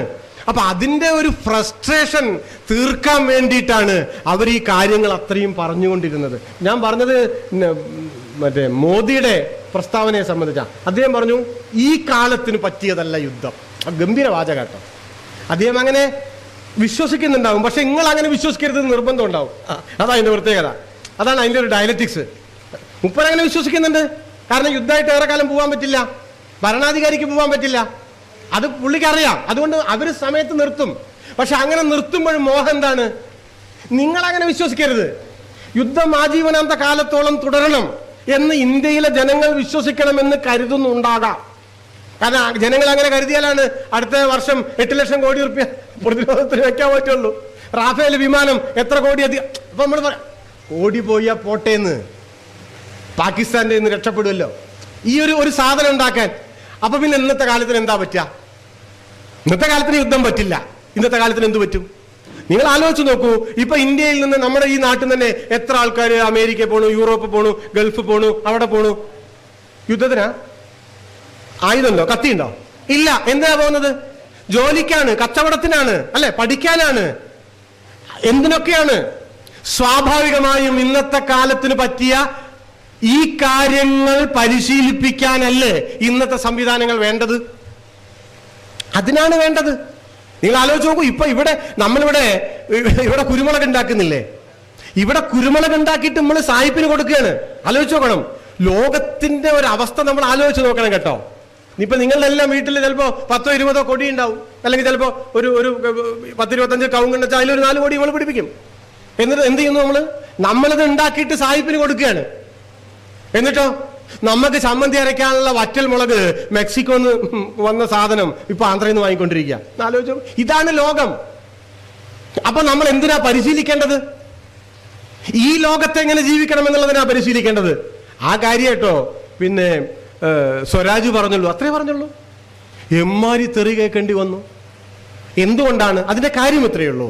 ഈ ആധുനിക സമൂഹത്തിലേക്ക് നീങ്ങിയ ആധുനിക ദേശരാഷ്ട്രമായിട്ടുള്ള, എന്നാൽ പുരാതന രാജ്യമായിട്ടുള്ള ഇന്ത്യയിലെ വലിയൊരു വിഭാഗം ജനങ്ങൾ അവരുടെ ഗോത്രവർഗ അഭിരുചികളിൽ നിന്ന് വിടുതൽ നേടിയിട്ടില്ല. ദൗർഭാഗ്യത്തിന് സംഘപരിവാറിന്റെ ഹിന്ദുത്വ രാഷ്ട്രീയം ഈ ഗോത്രവർഗ മനോഭാവങ്ങളെ കൂടുതൽ കൂടുതൽ പരിപോഷിപ്പിക്കുന്നതാണ്. അവർക്ക് ഏറാൻ മൂലകളായി നിൽക്കുന്ന ഇന്ത്യയിലെ വലതുപക്ഷ മാധ്യമങ്ങൾ അത്രയും, ഒരു ഭാഗത്ത് മറ്റു പലതുമായിരിക്കാം, നമ്മളുടെ ഈ ഒരു പർട്ടിക്കുലർ കോണ്ടെക്സ്റ്റിൽ നോക്കിയാൽ ഈ ഗോത്രവർഗ സമീപനങ്ങളെ, ഗോത്രവർഗ മോഹങ്ങളെ, ഗോത്രവർഗ അഭിരുചികളെ സംരക്ഷിക്കാനും ബലപ്പെടുത്താനും അതിനെ എങ്ങനെ പുഷ്പിച്ചു നിർത്താനും സഹായകരമായ സമീപനങ്ങളാണ് സ്വീകരിച്ചു കൊണ്ടിരിക്കുന്നത്. അതുകൊണ്ട് ഇതിന്റെ ഇടയിൽ കൂടെ ഈ കാര്യങ്ങളൊന്നും പറയൽ എളുപ്പമല്ല. നോക്കൂ, ഞാനിപ്പോ എത്ര സമയമെടുത്തിട്ടാണ് ഈ കാര്യം പറഞ്ഞത്. യുദ്ധം വേണം, പാകിസ്ഥാനെ പാഠം പഠിപ്പിക്കണം, നിങ്ങൾക്ക് 1/2 മിനിറ്റ് കൊണ്ട് പറയാം. ഞാൻ പണ്ട് ഗുജറാത്തിൽ കഴിഞ്ഞ ഇലക്ഷന്റെ സമയത്താണ് തോന്നുന്നു, ഒരു യാത്ര നടത്തിയ സമയത്ത് ഒരു പാവം പിടിച്ച റിക്ഷാക്കാരനെ കണ്ടു. പാവാണ്, സാധു. 4 പെൺമക്കളുണ്ട് അയാൾക്ക്. അപ്പോൾ ഞാൻ അയാളോട് ചോദിച്ചു, ആര് ജയിക്കും? അപ്പോൾ അയാൾ ഏതടാ ഈ വിഡ്ഢി എന്നുള്ളത് മറ്റേതല്ല. കാരണം അയാൾക്ക് സംശയമില്ല, മോദി സാബ്, മോദിജി, സോറി മോദി സാബ് അല്ല, മോദിജി. അപ്പം ഞാൻ ചോദിച്ചു, നമ്മൾ ഈ ബേസിക്കലി പൂക്കോട്ടവും ശ്രീകൃഷ്ണനും ഒറ്റപ്പാലൊക്കെ ആണല്ലോ, പോരാത്തതിന് കമ്മ്യൂണിസ്റ്റും പറഞ്ഞില്ലേ. അപ്പം ഞാൻ ചോദിച്ചു, എന്തുകൊണ്ടാണ് മോദിജി ജയിച്ചിട്ട് നിങ്ങൾക്ക് എന്താ? അപ്പം നമ്മുടെ ഒരു മോഹം എന്താ? നമ്മൾ വോട്ടൊക്കെ ചോദിക്കുമ്പോൾ എന്താ ആൾക്കാർ പറയും, നിങ്ങൾക്ക് വെള്ളം തരാം, വെളിച്ചം തരാം, മറ്റേ തരാം, നാട് സമ്പന്നാക്കാം, മറ്റേതാക്കാം, മറിച്ചാക്കാം. അപ്പം ഇയാൾക്ക് ഇതൊന്നുമില്ല, വീടില്ല, വഴിയില്ല, റോഡില്ല, ഇലക്ട്രിസിറ്റി ഒന്നുമില്ല. അപ്പം ഇയാൾ പറയുന്നതാണ് ഈ പാവം പിടിച്ച നമ്മളെ ഒരു വിചാരം. എന്ത്? മോദിജി വന്നാൽ എനിക്ക് വീട് കിട്ടും, വെളിച്ചം കിട്ടും, മറ്റേത് കിട്ടും. ഇയാൾ എന്താ പറഞ്ഞെന്നറിയോ? മോദിജി വന്നിട്ട് വേണം സാബ് പാകിസ്ഥാനെ ഒരു പാഠം പഠിപ്പിക്കാൻ. അപ്പം ഞാൻ ഇയാളോട് ചോദിച്ചു, പാകിസ്ഥാനികളോട് എന്ത് തെറ്റ് ചെയ്തു? ഇയാളിൻ്റെ കയ്യും കാലും തല്ലിയൊടിക്കാഞ്ഞത് ഭാഗ്യം. അവരോട് നിങ്ങൾക്കറിയാൻ, നിങ്ങൾ അതിർത്തിയിലേക്ക് പോയി നോക്കൂ. അപ്പം ഞാൻ ഇയാളോട് ചോദിച്ചു, നിങ്ങൾ അതിർത്തി പോയിട്ടുണ്ടോ? അപ്പോൾ ഞാൻ പോയിട്ടൊന്നുമില്ല. പിന്നെ അപ്പം ഞാൻ പറഞ്ഞു, ഞാൻ പോയിട്ടുണ്ട്. അതിർത്തിയിൽ നിങ്ങൾ ഈ പറയുന്ന കാര്യങ്ങളൊന്നും ഞാൻ കണ്ടിട്ടില്ല, ചിലപ്പോൾ എവിടെയെങ്കിലും എന്തെങ്കിലുമൊക്കെ ഉണ്ടായിട്ടുണ്ടാവും. അപ്പോൾ ഇയാൾ പറഞ്ഞു, നിങ്ങൾക്ക് വിവരമില്ല, മോദിജി വരണം, ഹിന്ദുക്കളുടെ അഭിമാനം ഉണർത്തണം. ആലോചിച്ച് നോക്കൂ. അപ്പൊ അയാളുടെ മറ്റാവശ്യങ്ങളെല്ലാം അടിയിൽ കിടക്കുകയും പാകിസ്ഥാൻ എന്ന ശത്രു രാജ്യത്തെ പാഠം പഠിപ്പിക്കാൻ, ഹിന്ദുവിന്റെ അഭിമാനം ഉണർത്താൻ അവിടെ പോയിട്ട് 2 ബോംബിടണം. അപ്പൊ ഇപ്പൊ നിങ്ങൾക്ക് ഇവിടെ ഒന്നുമില്ല. പക്ഷെ അതൊക്കെ മറ്റേ ഒരു സിനിമയിൽ പറഞ്ഞത് ഇപ്പൊ കോംപ്ലിമെന്റായി. കാരണം അവിടെ പോയിട്ട് ബോംബിട്ടല്ലോ, അവിടെ പോയിട്ട് ബോംബിട്ടു. ഞാനൊരു കാര്യം പറയാട്ടോ, പൂക്കോട്ടാവിലെ പോലും ഒരുപാട് സംഘികൾ കറാച്ചിയും ലാഹോറും ഇസ്ലാമാബാദും അവിടുത്തെ സ്റ്റേഡിയമൊക്കെ തവിട് പൊടിയായി തന്നെ ഇപ്പോഴും വിശ്വസിച്ചുകൊണ്ടിരിക്കണതേ. നിങ്ങൾ ഇന്ന് അവരോട് രഹസ്യമായിട്ട് സംസാരിച്ചു നോക്കൂ, അവരൊരിക്കലും വിശ്വസിക്കില്ല. ഇത് ഇത് ഇസ്ലാമാബാദിലെ സ്റ്റേഡിയം ഒന്നല്ല എന്ന് പറഞ്ഞാൽ ഞാൻ ഉറപ്പ് പറയാം, ഒരിക്കലും അവരത് വിശ്വസിക്കില്ല. ഞാൻ എൻ്റെ അനുഭവം, ഞാൻ ഒട്ടും എക്സാജറേറ്റ് ചെയ്ത് പറയല്ല. ഇനി ഞാൻ ഒരു UP-യിലെ ഒരു ഗ്രാമത്തില് സ്വാതന്ത്ര്യത്തിന് ശേഷം ആദ്യമായിട്ട് കുട്ടികൾ SSLC പാസ്സായ ഒരു വാർത്ത കണ്ടില്ലേ? നിങ്ങൾ അതും കണ്ടിട്ടില്ലേ? അങ്ങനെ ഒരു വാർത്ത ഉണ്ടായിരുന്നു എന്നാ. അപ്പോൾ അതിൻ്റെ മനോരമ ചാനലിലൊക്കെ അതിൻ്റെ ഒരു വിഷ്വൽസ് ഞാൻ കാണുകയുണ്ടായി. വാട്സാപ്പിലാണെന്ന് ഓർമ്മയില്ല. അപ്പോൾ യാദൃശ്ചികമായിട്ട് ഒരു 8-10 ആൾ ഞാനൊരു കല്യാണ വീട്ടിൽ സംസാരിച്ചുകൊണ്ടിരിക്കുമ്പോൾ അപ്പം ഞാൻ പറഞ്ഞു, ഞാനത് കണ്ടു, ചാനലിൽ ഏതിലോ കണ്ടു. അപ്പോൾ ഒരു സംഘപരിവാറുകാരൻ, അദ്ദേഹം അത്ര ചെറിയ ആൾ, മീൻസ് എന്തോ ഒരു വലിയ ഉദ്യോഗമൊക്കെ ആയിട്ടുള്ള കുറച്ച് പ്രായമുണ്ട്, അങ്ങനത്തെ ഒക്കെ ഒരാളാണ്, നല്ല വിദ്യാഭ്യാസമുണ്ട്. അപ്പോൾ ഇയാൾ ചോദിച്ചു, എവിടെ? അപ്പം ഞാനൊന്നും മിണ്ടുന്നില്ല. അപ്പോൾ ഈ കൂടെ ഉള്ള ചർച്ച ചെയ്യുന്ന ആൾക്കാർ പറഞ്ഞു, ഉത്തർപ്രദേശിൽ, ഗ്രാമത്തിൻ്റെ പേരൊന്നും അറിയില്ല. ഇങ്ങോട്ട് പറഞ്ഞറിയോ, ഒരിക്കലുമില്ല, അങ്ങനെ ഒരു സംഭവമില്ല. അപ്പോൾ ഞാൻ പറഞ്ഞു, അപ്പോൾ ഒന്നും ഇടപെടുന്നല്ലോ, ഞാൻ അത് കാണുകയും ചെയ്തു. അങ്ങനെയല്ല കേട്ടാ, അത് ചാനലിൽ ഞാൻ അതിൻ്റെ വാർത്ത കാണുകയും ചെയ്തു. കണ്ടാൽ കുറച്ച് കഷ്ടമാണ്, ആ പയ്യൻ കരയുന്നൊക്കെ ഉണ്ട്, നിങ്ങൾ കണ്ടിട്ടുണ്ടാവും. ഇയാൾ പറഞ്ഞു, യോഗിയുടെ നാട്ടിൽ അങ്ങനെ നടക്കില്ല. നിങ്ങൾ വെറുതെ പറയുന്നതാണ്. അപ്പൊ ബാക്കിയെല്ലാവരും കൂടി ചാനലിൽ കണ്ട കാര്യം ഒരു ചാനലിലും ഇല്ല. ഇതാണൊരു ശരാശരി സംഖ്യ മനസ്സ് കേട്ടോ. ഈ മനുഷ്യരോടാണ് നമ്മൾ ഈ ആധുനിക സിദ്ധാന്തം പറയേണ്ടി വരുന്നത്. നല്ല പാടാണ്, നല്ല ബുദ്ധിമുട്ടാണ്. പക്ഷേ ഈ ബുദ്ധിമുട്ട് സഹിക്കുക എന്നുള്ളതല്ലാതെ, ഇത് സഹിച്ചുകൊണ്ട് അത് പറയുക എന്നുള്ളതല്ലാതെ, കമ്മ്യൂണിസ്റ്റുകാരുടെ മുൻപിൽ, ജനാധിപത്യവാദികളുടെ മുൻപിൽ, സെക്കുലറിസ്റ്റുകളുടെ മുൻപിൽ മറ്റ് എളുപ്പ വഴികളൊന്നും ഇല്ലാത്തത് കൊണ്ടാണ് ഒരു പക്ഷേ സുദീർഘമായ ഈ ഒരു സംഭാഷണം നമുക്കിടയിൽ വേണ്ടി വന്നിട്ടുണ്ടാവുക എന്ന് ഞാൻ കരുതുന്നു. ഈ മട്ടിൽ എൻ്റെ മുമ്പിൽ നിങ്ങളിരുന്നത് പോലെ ആളുകൾ ഇങ്ങനെ ദീർഘമായിട്ടിരുന്നോളണമെന്നില്ല. പക്ഷേ സാധിക്കുന്ന വിധത്തിൽ അവരെ ബോധ്യപ്പെടുത്താവുന്ന തരത്തിൽ ഈ ഇന്ത്യയും പാകിസ്ഥാനും തമ്മിലുള്ള പ്രശ്നം രാഷ്ട്രീയമായി പരിഹരിക്കേണ്ടതിൻ്റെ ആവശ്യകതയെ സംബന്ധിച്ച്, അതിൻ്റെ ബേസിക് ആയിട്ടുള്ള കാരണങ്ങളെ സംബന്ധിച്ച് നമുക്ക് പറ്റാവുന്ന തരത്തിൽ ജനങ്ങളുമായി നിരന്തരം സംവദിച്ചു കൊണ്ടിരിക്കണം എന്ന് മാത്രം ഈ സമയത്ത് സൂചിപ്പിച്ചുകൊണ്ട് ഞാൻ എൻ്റെ വാക്കുകൾ അവസാനിപ്പിക്കുന്നു. അഭിവാദ്യങ്ങൾ.